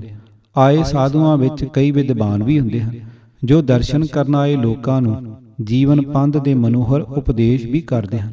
ਲੋਕਾਂ ਨੂੰ ਪਤਾ ਵੀ ਹੁੰਦਾ ਹੈ ਕਿ ਹਰ ਸਾਲ ਦੀਵਾਲੀ ਦੇ ਸਮੇਂ ਇਹ ਸਤਸੰਗ ਉੱਥੇ ਕਈ ਦਿਹਾੜੇ ਬਣੇ ਰਹਿੰਦੇ ਹਨ। ਲੋਕ ਉੱਥੇ ਜਾਂਦੇ ਵੀ ਹਨ, ਸੰਤਾਂ ਦੇ ਬਚਨ ਸੁਣਦੇ ਵੀ ਹਨ, ਪਰ ਕਦੇ ਕੋਈ ਐਸਾ ਪ੍ਰੇਮੀ ਵੇਖਣ ਵਿੱਚ ਨਹੀਂ ਆਉਂਦਾ ਜੋ ਘਰੋਂ ਕਾਗਜ਼ ਪੈਨਸਲ ਨਾਲ ਲੈ ਕੇ ਇਸ ਨੀਅਤ ਨਾਲ ਗਿਆ ਹੋਵੇ ਕਿ ਸੰਤਾਂ ਦੇ ਅਮੋਲਕ ਬਚਨ ਲਿਖ ਲਿਆਉਣੇ ਹਨ। ਸਤਿਗੁਰੂ ਨਾਨਕ ਜੀ ਦੇ ਸਮੇਂ ਵੀ ਆਖਰ ਅਜਿਹੇ ਬੰਦੇ ਹੀ ਇਸ ਧਰਤੀ ਤੇ ਵੱਸਦੇ ਸਨ। ਨੰਬਰ 6, ਲੋਕਾਂ ਦੇ ਨਿਰੇ ਸੁਭਾਅ ਦੀ ਗੱਲ ਵੀ ਰਹਿਣ ਦਿਓ। ਗੁਰੂ ਨਾਨਕ ਸਾਹਿਬ ਜੀ ਨੇ ਮਨੁੱਖ ਜਾਤੀ ਦੇ ਧਾਰਮਿਕ, ਭਾਈਚਾਰਕ, ਆਰਥਿਕ ਤੇ ਰਾਜਸੀ ਜੀਵਨ ਵਿੱਚੋਂ ਕਈ ਕਿਸਮ ਦੀਆਂ ਕੁਰੀਤੀਆਂ ਕੱਢਣ ਲਈ 3 ਲੰਮੇ ਸਫ਼ਰ ਕੀਤੇ। ਸਾਰਾ ਹਿੰਦੁਸਤਾਨ ਗਾਇਆ, ਹਿਮਾਲਾ ਪਰਬਤ ਦੀਆਂ ਚੋਟੀਆਂ ਤੱਕ ਅੱਪੜੇ। ਹਿੰਦੁਸਤਾਨ ਤੋਂ ਬਾਹਰ ਅਰਬ, ਫਾਰਸ, ਅਫਗਾਨਿਸਤਾਨ ਵਿੱਚ ਗਏ। ਕਿਤੇ ਵੀ ਕੋਈ ਪਹਿਲੀ ਜਾਣ ਪਛਾਣ ਨਹੀਂ ਸੀ ਕਿ ਸਤਿਗੁਰੂ ਜੀ ਦੇ ਕਿਸੇ ਪਿੰਡ, ਨਗਰ ਜਾਂ ਸ਼ਹਿਰ ਵਿੱਚ ਅੱਪੜਨ ਤੋਂ ਪਹਿਲਾਂ ਕੋਈ ਸ਼ਰਧਾਲੂ ਕਿਸੇ ਤਰ੍ਹਾਂ ਦੇ ਇਕੱਠ ਦਾ ਪ੍ਰਬੰਧ ਕਰ ਦਿੰਦਾ ਹੋਵੇ ਜਿਸ ਵਿੱਚ ਹਰ ਥਾਂ ਕੋਈ ਨਾ ਕੋਈ ਪ੍ਰੇਮੀ ਉਹਨਾਂ ਦੇ ਸੁੰਦਰ ਵਾਕ ਲਿਖ ਰੱਖਣ ਲਈ ਘਰੋਂ ਕਾਗਜ਼ ਕਲਮ ਦਵਾਤ ਲੈ ਕੇ ਆਉਂਦਾ ਹੋਵੇ। ਨੰਬਰ 7, ਓਪਰੀ ਨਜ਼ਰੇ ਖਿਆਲੀ ਘੋੜੇ ਨਾ ਭਜਾਈਏ। ਸ਼ਬਦ ਉਚਾਰਨਾ ਜਾਂ ਗਾਉਣਾ ਹੋਰ ਗੱਲ ਹੈ, ਪਰ ਉਸ ਉਚਾਰੇ ਜਾਂ ਗਾਏ ਸ਼ਬਦ ਜਾਂ ਉਸੇ ਵੇਲੇ ਅੱਖਰ ਅੱਖਰ ਠੀਕ ਲਿਖ ਲੈਣਾ ਕੋਈ ਸੌਖੀ ਖੇਡ ਨਹੀਂ ਹੁੰਦੀ। ਅੱਖਰ ਲਿਖਣ ਵਾਲਿਆਂ ਤੋਂ ਇਹ ਆਸ ਰੱਖਣੀ ਵੀ ਬੜੀ ਅਣਹੋਣੀ ਗੱਲ ਹੈ ਕਿ ਉਹ ਗੁਰੂ ਨਾਨਕ ਸਾਹਿਬ ਜੀ ਦੇ ਹਰੇਕ ਸ਼ਬਦ ਦੀ ਹਰੇਕ ਲਗ ਮਾਤਰ ਅੱਖਰ ਅੱਖਰ ਨੂੰ ਸ਼ੁੱਧ ਲਿਖਣਾ ਆਪਣਾ ਜ਼ਰੂਰੀ ਧਰਮ ਸਮਝਦੇ ਹੋਣਗੇ। ਯਾਦਾਸ਼ਤ ਦੀ ਖਾਤਰ ਸਧਾਰਨ ਤੌਰ ਤੇ ਲਿਖ ਲੈਣ ਅਤੇ ਸ਼ੁੱਧ ਲਗਾ ਮਾਤਰਾਂ ਅੱਖਰਾਂ ਦਾ ਧਿਆਨ ਰੱਖ ਕੇ ਲਿਖ ਲੈਣ ਵਿੱਚ ਜ਼ਮੀਨ ਅਸਮਾਨ ਦਾ ਫਰਕ ਹੈ। ਅੱਜ ਕਿਤਨੇ ਕੋ ਸਿੱਖ ਹਨ ਜੋ ਗੁਰੂ ਗ੍ਰੰਥ ਸਾਹਿਬ ਜੀ ਤੋਂ ਵੇਖ ਕੇ ਵੀ ਸ਼ੁੱਧ ਸ਼ਬਦ ਲਿਖਦੇ ਹਨ, ਲਿਖ ਸਕਦੇ ਹਨ ਜਾਂ ਲਿਖਣ ਦੀ ਪ੍ਰਵਾਹ ਕਰਦੇ ਹਨ। ਨੰਬਰ 8, ਇਹ ਮਿੱਥ ਲੈਣਾ ਕਿ ਜਿੱਥੇ ਜਿੱਥੇ ਸਤਿਗੁਰੂ ਨਾਨਕ ਸਾਹਿਬ ਜੀ ਗਏ ਸਨ ਉੱਥੇ ਉੱਥੇ ਕਿਸੇ ਨਾ ਕਿਸੇ ਸ਼ਰਧਾਲੂ ਨੇ ਗੁਰੂ ਸਾਹਿਬ ਦਾ ਉੱਥੇ ਉਚਾਰਿਆ ਹੋਇਆ ਸ਼ਬਦ ਲਿਖ ਕੇ ਇਉਂ ਸਾਂਭਿਆ ਕਿ 2-4 ਪੀੜ੍ਹੀਆਂ ਤੱਕ ਉਹਨਾਂ ਦੇ ਘਰਾਂ ਵਿੱਚ ਆਦਰ ਸਤਿਕਾਰ ਨਾਲ ਟਿਕਿਆ ਰਿਹਾ। ਇੱਕ ਹਾਸੋਹੀਣੀ ਮਿੱਥ ਹੈ। ਪੋਥੀ ਦੇ ਆਕਾਰ ਜਿਤਨੀ ਕਿਸੇ ਲਿਖਤ ਦੇ ਸਾਂਭ ਕੇ ਰੱਖੇ ਜਾਣ ਦੀ ਸੰਭਾਵਨਾ ਤਾਂ ਹੋ ਸਕਦੀ ਹੈ, ਪਰ ਕਿਸੇ ਇੱਕੋ ਵਰਕੇ ਉੱਤੇ 5-10 ਤੁਕਾਂ ਦਾ ਇੱਕੋ ਸ਼ਬਦ ਬੜੇ ਗੌਹ ਨਾਲ ਪੋਤਰਿਆਂ ਪੜੋਤਰਿਆਂ ਤੱਕ ਸਾਂਭਿਆ ਰਹਿਣਾ ਇੱਕ ਅਲੋਕਾਰੀ ਗੱਲ ਹੈ। ਆਪਣੇ ਤੇ ਆਪਣੇ ਆਂਢ ਗੁਆਂਢ ਘਰਾਂ ਵਿੱਚ ਭਲਾ ਝਾਤੀ ਮਾਰ ਵੇਖੋ ਖਾਂ, ਕਿਤੇ ਵੀ ਇੱਕ ਇੱਕ ਵਰਕਾ ਸਾਂਭ ਕੇ ਰੱਖਣ ਦੀ ਅਨੋਖੀ ਲਗਨ ਨਹੀਂ ਦਿਸਦੀ। ਨੰਬਰ 9, ਰਤਾ ਹੋਰ ਡੂੰਘੀ ਨਿਗਾਹ ਮਾਰੀਏ, ਜੇ ਸੱਚਮੁੱਚ ਹਰ ਥਾਂ ਸ਼ਰਧਾਲੂ ਸਿੱਖਾਂ ਨੇ ਹੀ ਗੁਰੂ ਨਾਨਕ ਸਾਹਿਬ ਜੀ ਤੇ ਬਾਕੀ 3 ਗੁਰ ਵਿਅਕਤੀਆਂ ਦੇ ਸ਼ਬਦ ਲਿਖ ਰੱਖੇ ਸਨ ਤਾਂ ਸੋਚੀਏ ਕਿ ਉਹਨਾਂ ਲਿਖੇ ਕਿਵੇਂ ਹੋਣਗੇ। ਸ਼ਬਦ ਅਸ਼ਟਪਦੀਆਂ, ਛੰਤ, ਵਾਰਾਂ, ਸਿੱਧ ਗੋਸ਼ਟ, ਓਅੰਕਾਰ, ਆਨੰਦ ਵਰਗੀਆਂ ਲੰਮੀਆਂ ਲੰਮੀਆਂ ਬਾਣੀਆਂ, ਕੀ ਇਹ ਸਭ ਕੁਝ ਸ਼ਰਧਾਵਾਨ ਸਿੱਖਾਂ ਨੇ ਹੀ ਲਿਖ ਕੇ ਸਾਂਭਿਆ ਸੀ ਕਿ ਸਤਿਗੁਰੂ ਜੀ ਉਹਨਾਂ ਨੂੰ ਆਪ ਲਿਖਾਈ ਜਾਂਦੇ ਸਨ ਜਾਂ ਉਹ ਆਪਣੇ ਆਪ ਸ਼ੌਕ ਨਾਲ ਲਿਖ ਲੈਂਦੇ ਸਨ? ਸ਼ਰਧਾਵਾਨ ਆਪਣੇ ਆਪ ਲਿਖਦੇ ਸਨ ਜਾਂ ਸਤਿਗੁਰੂ ਜੀ ਲਿਖਾਈ ਜਾਂਦੇ ਸਨ? ਆਖਰ ਅਖੀਰ ਤੇ ਸੁਧਾਈ ਤਾਂ ਕਰਾ ਲੈਂਦੇ ਹੋਣਗੇ। ਕੈਸੀ ਅਚਰਜ ਮਿੱਥ। ਪਿੰਡ ਪਿੰਡ, ਨਗਰ ਨਗਰ, ਸ਼ਹਿਰ ਸ਼ਹਿਰ ਵਿੱਚ ਸ਼ਰਧਾਵਾਨਾਂ ਨੂੰ ਬੜੇ ਗਹੁ ਨਾਲ ਸੋਧ ਕੇ ਸ਼ਬਦ ਲਿਖਾਈ ਜਾਣੇ ਤੇ ਆਪਣੇ ਪਾਸ ਕੁਝ ਨਾ ਰੱਖਣਾ ਹਾਸ ਰਸ ਦੀਆਂ ਪੁਰਾਣਕ ਮਿੱਥਾਂ ਹੀ ਜਾਪਦੀਆਂ ਹਨ। ਪਰ ਇਸ ਮਿੱਥ ਵਿੱਚ ਅਸਾਂ ਇਹ ਗੱਲ ਵੀ ਮੰਨ ਲਈ ਹੋਈ ਹੈ ਕਿ ਜਿੱਥੇ ਕਿਤੇ ਗੁਰੂ ਨਾਨਕ ਸਾਹਿਬ ਜੀ ਜਾਂ ਬਾਕੀ 3 ਗੁਰ ਮਹਿਲਾਂ ਨੇ ਕੋਈ ਸ਼ਬਦ ਉਚਾਰਿਆ, ਉੱਥੇ ਤੁਰਤ ਕੋਈ ਨਾ ਕੋਈ ਸ਼ਰਧਾਲੂ ਬਣ ਗਿਆ ਜਿਸ ਦੇ ਹਿਰਦੇ ਨੇ ਗੁਰੂ ਕਾ ਵਾਕ ਲਿਖ ਰੱਖਣ ਦੀ ਖਿੱਚ ਖਾਧੀ। ਨੰਬਰ 10, ਗਿਆਨੀ ਗਿਆਨ ਸਿੰਘ ਨੇ ਇੱਕ ਭਾਈ ਬਖਤੇ ਅਰੋੜੇ ਦਾ ਜ਼ਿਕਰ ਕੀਤਾ ਹੈ। ਬਖਤੇ ਦਾ ਉਦਮ ਤਾਂ ਇੱਕ ਹੈਰਾਨਕੁਨ ਗੁੰਝਲ ਹੈ। ਭਾਈ ਬਖਤਾ ਹਰੇਕ ਗੁਰੂ ਸਾਹਿਬ ਦੇ ਪਾਸ ਰਹਿ ਕੇ ਉਹਨਾਂ ਦੇ ਸਾਰੇ ਸ਼ਬਦ ਲਿਖਦਾ ਰਿਹਾ ਤੇ ਅਖੀਰ ਉੱਤੇ ਹਰੇਕ ਗੁਰ ਵਿਅਕਤੀ ਦੇ ਹਸਤਾਖਰ ਲੈ ਲੈਂਦਾ ਰਿਹਾ। ਕਿਉਂ? ਇਸ ਭਕਿਆਈ ਵਾਸਤੇ ਕਿ ਜਿਸ ਗੁਰ ਵਿਅਕਤੀ ਦੇ ਹਸਤਾਖਰ ਲਏ ਗਏ ਹਨ ਇਹ ਬਾਣੀ ਉਹਨਾਂ ਦੀ ਹੀ ਹੈ। ਪਰ ਫਿਰ ਭਾਈ ਬਖਤੇ ਵਾਲੀ ਬੀੜ ਮੌਜੂਦਾ ਸ੍ਰੀ ਗੁਰੂ ਗ੍ਰੰਥ ਸਾਹਿਬ ਨਾਲੋਂ ਬਹੁਤ ਹੀ ਵੱਡੇ ਆਕਾਰ ਵਾਲੀ ਕਿਵੇਂ ਬਣ ਗਈ? ਉਸ ਵਿੱਚ ਹੈ ਸੀ ਵੀ ਸਿਰਫ 4 ਗੁਰ ਮਹਿਲਾਂ ਦੀ ਬਾਣੀ, ਨਾ ਭੱਟਾਂ ਦੇ ਸਵਈਏ, ਨਾ ਭਗਤਾਂ ਦੀ ਬਾਣੀ ਤੇ ਨਾ 5ਵੇਂ ਗੁਰੂ ਸਾਹਿਬ ਦੀ ਬਾਣੀ। ਫਿਰ ਵੀ ਉਸ ਦਾ ਆਕਾਰ ਬਹੁਤ ਵੱਡਾ ਬਣ ਗਿਆ। ਕਿਵੇਂ? ਗੁਰੂ ਅਰਜਨ ਸਾਹਿਬ ਨੇ ਉਸ ਵਿੱਚੋਂ ਕਾਂਟ ਛਾਂਟ ਕਿਉਂ ਕੀਤੀ? ਜੇ ਰੱਦੀ ਹੋਈ ਬਾਣੀ ਗੁਰਬਾਣੀ ਹੀ ਸੀ ਤਾਂ ਕਿਉਂ ਰੱਦੀ ਗਈ? ਜੇ ਗੁਰਬਾਣੀ ਨਹੀਂ ਸੀ ਤਾਂ ਭਾਈ ਬਖਤੇ ਨੇ ਕਿੱਥੋਂ ਲਿਖ ਲਈ ਸੀ? ਤੇ ਉਸ ਨਕਲੀ ਚੀਜ਼ ਉੱਤੇ ਹਰੇਕ ਗੁਰ ਵਿਅਕਤੀ ਨੇ ਆਪਣੇ ਹਸਤਾਖਰ ਕਿਉਂ ਦਿੱਤੇ? ਭਾਈ ਬਖਤੇ ਦੀ ਉਮਰ ਵੱਲ ਵੀ ਧਿਆਨ ਮਾਰ ਵੇਖੋ। ਬਖਤਾ ਗੁਰੂ ਨਾਨਕ ਜੀ ਪਾਸ ਕਦੋਂ ਕੁ ਆਇਆ ਹੋਵੇਗਾ? ਉਦਾਸੀਆਂ ਸਨ 1521, ਸੰਮਤ 1578 ਵਿੱਚ ਮੁੱਕੀਆਂ ਸਨ। ਮਿਥ ਲਓ ਕਿ ਉਦਾਸੀਆਂ ਤੋਂ ਪਿੱਛੋਂ ਕਰਤਾਰਪੁਰ ਆਇਆ ਸੀ। ਆਖਰ ਤਦੋਂ ਵੀ ਸਿਆਣੀ ਉਮਰ ਦਾ ਹੋਵੇਗਾ ਜਦੋਂ ਕਿ ਉਸ ਨੂੰ ਗੁਰਬਾਣੀ ਦਾ ਪ੍ਰੇਮ ਤੇ ਗੁਰਬਾਣੀ ਲਿਖਣ ਦਾ ਸ਼ੌਂਕ ਪੈ ਚੁੱਕਿਆ ਹੋਵੇਗਾ। 25 ਸਾਲ ਦੀ ਉਮਰ ਮਿਥ ਲਓ, ਪਰ ਇੱਥੇ ਪਹਾੜ ਜਿੱਡੀ ਇੱਕ ਔਕੜ ਸਾਹਮਣੇ ਆ ਖਲੋਂਦੀ ਹੈ। ਉਸ ਵੇਲੇ ਗੁਰੂ ਨਾਨਕ ਸਾਹਿਬ ਦੀ ਉਮਰ 52 ਸਾਲ ਦੀ ਸੀ। ਇਤਨੀ ਉਮਰ ਤੱਕ ਉਹ ਬਹੁਤ ਸਾਰੀ ਬਾਣੀ ਉਚਾਰ ਚੁੱਕੇ ਸਨ। ਬਖਤੇ ਨੇ ਉਹ ਕਿੱਥੋਂ ਲਿਖੀ? ਗੁਰੂ ਨਾਨਕ ਸਾਹਿਬ ਜੀ ਤੋਂ? ਕੀ ਸਤਿਗੁਰੂ ਜੀ ਨੂੰ ਉਹ ਸਾਰੀ ਬਾਣੀ ਜ਼ਬਾਨੀ ਯਾਦ ਸੀ? ਸੁੱਖ ਅਸੀਂ ਭਾਈ ਬਖਤੇ ਦੀ ਉਮਰ ਦਾ ਹਿਸਾਬ ਕਰ ਰਹੇ ਸਾਂ।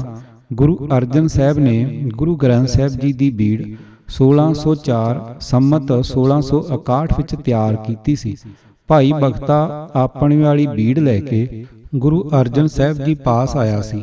ਉਸ ਵੇਲੇ ਉਸ ਦੀ ਉਮਰ ਤਕਰੀਬਨ 108 ਸਾਲ ਬਣਦੀ ਹੈ। 83 ਸਾਲ ਦੇ ਕਰੀਬ ਇਹ ਭਗਵਾਨ ਗੁਰੂ ਚਰਨਾਂ ਵਿੱਚ ਰਿਹਾ ਤੇ ਸਿੱਖ ਪੰਥ ਦੀ ਸੇਵਾ ਖਾਤਰ ਇਹ ਸਭ ਗੁਰਮਹਿਲਾਂ ਦੀ ਬਾਣੀ ਮਿਹਨਤ ਨਾਲ ਲਿਖਦਾ ਰਿਹਾ।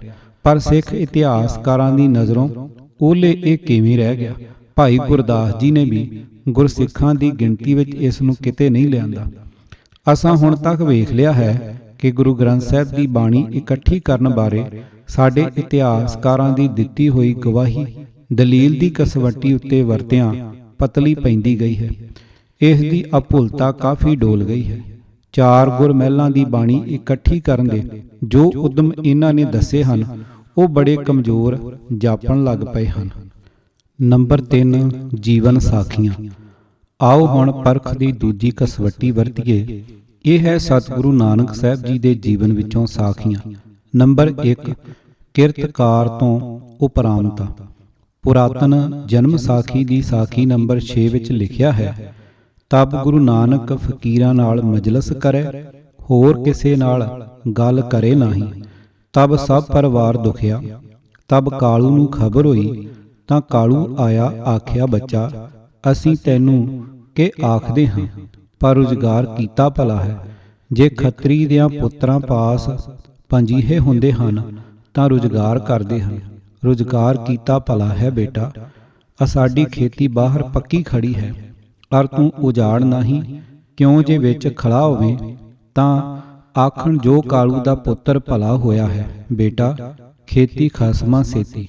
ਤਾਂ ਗੁਰੂ ਨਾਨਕ ਬੋਲਿਆ, ਪਿਤਾ ਜੀ ਅਸਾਂ ਨਵੇਕਲੀ ਖੇਤੀ ਵਾਹੀ ਹੈ, ਸੋ ਅਸੀਂ ਤੱਕਰੀ ਰੱਖਦੇ ਹਾਂ। ਅਸਾਂ ਹਲ ਵਾਇਆ ਹੈ, ਬਿਓ ਪਾਇਆ ਹੈ, ਵਾੜ ਕੀਤੀ ਹੈ। ਪਿਤਾ ਜੀ ਅਸਾਂ ਇਹ ਖੇਤੀ ਵਾਹੀ ਹੈ। ਜੋ ਤੂੰ ਸੁਣੇਗਾ।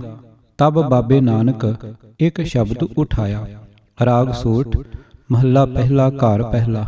ਮਨ ਹਾਲੀ ਕਿਰਸਾਣੀ ਕਰਨੀ, ਸ਼ਰਮ ਪਾਣੀ ਤਨ ਖੇਤ। ਨਾਮ ਬੀਜ ਸੰਤੋਖ ਸੁਹਾਗਾ, ਰੱਖ ਗਰੀਬੀ ਵੇਸ। ਭਾਉ ਕਰਮ ਕਰ ਜਮ ਸੀ, ਸੇ ਘਰ ਭਾਗਟ ਦੇਖ। ਬਾਬਾ ਮਾਇਆ ਸਾਥ ਨ ਹੋਏ, ਇਨ ਮਾਇਆ ਜਗ ਮੁਹਿਆ। ਵਿਰਲਾ ਬੂਝੈ ਕੋਈ ਰਹਾ। ਤਬ ਫਿਰ ਕਾਲੂ ਬੋਲਿਆ, ਬੱਚਾ ਤੂੰ ਹਟ ਕਰ। ਤਬ ਗੁਰੂ ਨਾਨਕ ਜੀ ਦੂਜੀ ਪੌੜੀ ਆਖੀ, ਹਾਣ ਹਟ ਕਰ ਆਰਜਾ। ਸੱਚ ਨਾਮ ਕਰ ਵਥ, ਸੁਰਤ ਸੋਚ ਕਰ ਭਾਂਡ ਸਾਲ। ਤਿਸ ਵਿੱਚ ਤਿਸਨੋ ਰੱਖ, ਵਣਜਾਰਿਆਂ ਸਿਉ ਵਣਜ ਕਰ।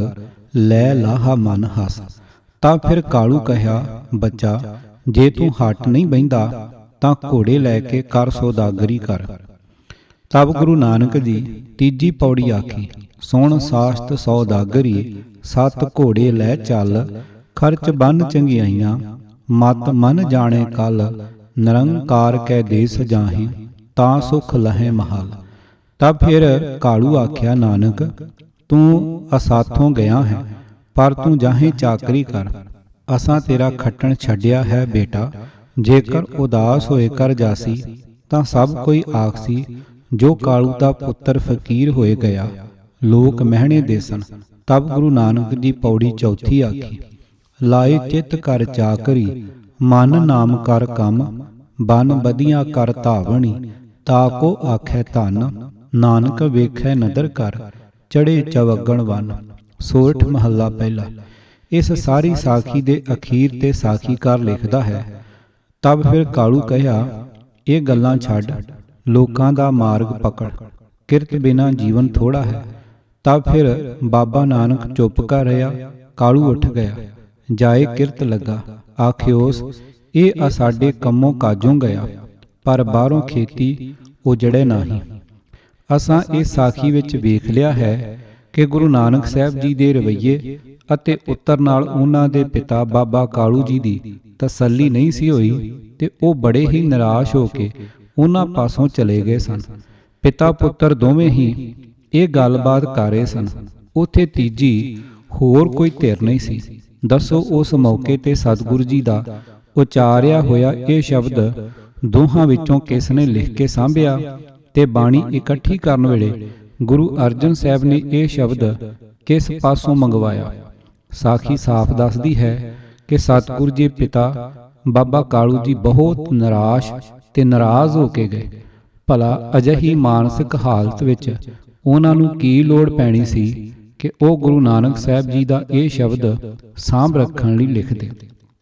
ਨੰਬਰ 2, ਹਰਿਦੁਆਰ ਸਾਧੂ ਦਾ ਚੌਂਕਾ। ਸਤਿਗੁਰੂ ਨਾਨਕ ਸਾਹਿਬ ਜੀ ਦੀ ਜਨਮ ਸਾਖੀ ਵਿੱਚ ਹਰਿਦੁਆਰ ਜਾਣ ਦੀ ਸਾਖੀ ਬੜੀ ਪ੍ਰਸਿੱਧ ਹੈ। ਉੱਥੇ 2 ਘਟਨਾ ਹੋਈਆਂ ਸਨ। ਇੱਕ ਤਾਂ ਅਣਜਾਣ ਲੋਕਾਂ ਨੂੰ ਚੜ੍ਹਦੇ ਵੱਲ ਪਾਣੀ ਸਿੰਜਦਿਆਂ ਵੇਖ ਕੇ ਲਹਿੰਦੇ ਵੱਲ ਪਾਣੀ ਸਿੰਜਣ ਦੀ ਹੈ, ਤੇ ਦੂਜੀ ਹੈ ਇੱਕ ਵੈਸ਼ਨਵ ਸਾਧੂ ਬਾਰੇ। ਸਤਿਗੁਰੂ ਜੀ ਤੇ ਭਾਈ ਮਰਦਾਨਾ ਗੰਗਾ ਦੇ ਕੰਢੇ ਬੈਠੇ ਸਨ। ਸਵੇਰ ਦਾ ਪਹਿਰ ਸੀ। ਨੇੜੇ ਗੁਆਂਢ ਹੀ ਇੱਕ ਵੈਸ਼ਨਵ ਸਾਧੂ ਭੋਜਨ ਤਿਆਰ ਕਰ ਰਿਹਾ ਸੀ। ਉਸ ਨੇ ਆਪਣੇ ਚੌਕੇ ਦੀ ਸੁੱਚ ਕਾਇਮ ਰੱਖਣ ਲਈ ਦੁਆਲੇ ਲਕੀਰਾਂ ਕੱਢੀਆਂ ਹੋਈਆਂ ਸਨ। ਮਰਦਾਨਾ ਉਸ ਸਾਧੂ ਪਾਸੋਂ ਅੱਗ ਲੈਣ ਚਲਾ ਗਿਆ। ਖਲੋਤਾ ਤਾਂ ਚੌਂਕਿਓਂ ਬਾਹਰ ਸੀ, ਪਰ ਉਸ ਦਾ ਪਰਛਾਵਾਂ ਸਾਧੂ ਦੇ ਚੌਂਕੇ ਅੰਦਰ ਜਾ ਪਿਆ। ਚੌਂਕਾ ਪਿੱਟਿਆ ਗਿਆ। ਸਾਧੂ ਕ੍ਰੋਧ ਨਾਲ ਲੋਹਾ ਲਾਖਾ ਹੋ ਗਿਆ। ਚੁੱਲ੍ਹੇ ਵਿੱਚੋਂ ਬਲਦਾ ਚੋ ਲੈ ਕੇ ਮਰਦਾਨੇ ਨੂੰ ਮਾਰਨ ਲੱਗ ਪਿਆ। ਅੱਗੇ ਅੱਗੇ ਤਰਬਕਿਆ ਹੋਇਆ ਮਰਦਾਨਾ ਤੇ ਪਿੱਛੇ ਪਿੱਛੇ ਗੁੱਸੇ ਨਾਲ ਲਾਲ ਹੋਇਆ ਉਹ ਸਾਧੂ, ਦੋਵੇਂ ਸਤਿਗੁਰੂ ਨਾਨਕ ਜੀ ਪਾਸ ਪਹੁੰਚੇ। ਸਤਿਗੁਰੂ ਜੀ ਨੇ ਉਸ ਸਾਧੂ ਨੂੰ ਉਸ ਦੀ ਭੁੱਲ ਸਮਝਾਉਣ ਲਈ ਹੇਠ ਲਿਖਿਆ ਸ਼ਲੋਕ ਉੱਥੇ ਉਚਾਰਿਆ। ਕਬੁੱਧ ਡੂਮਣੀ ਕਦਇਆ ਕਾ ਸਾਇਣ, ਪਰ ਨਿੰਦਾ ਘਟ ਚੂਹੜੀ, ਮੁੱਠੀ ਕ੍ਰੋਧ ਚੰਡਾਲ, ਕਾਰੀ ਕੱਢੀ ਕਿਆ ਥੀਐ, ਜੇ ਚਾਰੇ ਬੈਠੀਆਂ ਨਾਲ, ਸੱਚ ਸੰਜਮ ਕਰਨੀ ਕਾਰ, ਨਾਵਣ ਨਾਉ ਜਪਹੀ, ਨਾਨਕ ਅੱਗੇ ਉੱਤਮ ਸਈ, ਜੇ ਪਾਪਾਂ ਪੰਧ ਨਾ ਦੇਹੀ। ਇਸ ਘਟਨਾ ਵੇਲੇ ਸਿਰਫ 3 ਜਾਣੇ ਸਨ, ਸਾਧੂ, ਭਾਈ ਮਰਦਾਨਾ ਅਤੇ ਗੁਰੂ ਨਾਨਕ ਸਾਹਿਬ ਜੀ। ਇਹ ਉੱਪਰ ਦਿੱਤਾ ਸ਼ਲੋਕ ਇਹਨਾਂ ਤਿੰਨਾਂ ਵਿੱਚੋਂ ਕਿਸ ਨੇ ਉਸ ਵੇਲੇ ਲਿਖਿਆ ਹੋਵੇਗਾ? ਕਿ ਉਹ ਸਾਧੂ ਬਲਦਾ ਚੋ ਹੱਥੋਂ ਛੱਡ ਕੇ ਤੁਰੰਤ ਆਪਣੇ ਚੌਂਕੇ ਵਿੱਚੋਂ ਕਾਗਜ਼ ਕਲਮ ਦਵਾਤ ਲੈਣ ਚਲਾ ਗਿਆ ਸੀ, ਤੇ ਮੁੜ ਆ ਕੇ ਉਸਨੇ ਸਤਿਗੁਰੂ ਜੀ ਤੋਂ ਇਹ ਸ਼ਲੋਕ ਲਿਖ ਲਿਆ।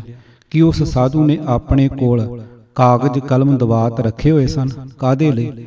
ਤੁਸਾਂ ਕਿਤਨੇ ਕੋ ਐਸੇ ਸਾਧੂ ਵੇਖੇ ਹਨ ਜੋ ਮਨੀ ਰਾਮ ਮੰਗਣ ਆਏ ਬਗਲੀ ਵਿੱਚੋਂ ਲਿਖਣ ਦੀ ਸਮੱਗਰੀ ਵੀ ਨਾਲ ਹੀ ਲਏ ਫਿਰਦੇ ਹਨ, ਪਰ ਸਾਧੂ ਦਾ ਨਾ ਕੋਈ ਘਰ ਨਾ ਘਾਟ, ਨਾ ਕੋਈ ਧੀ ਨਾ ਪੁੱਤਰ।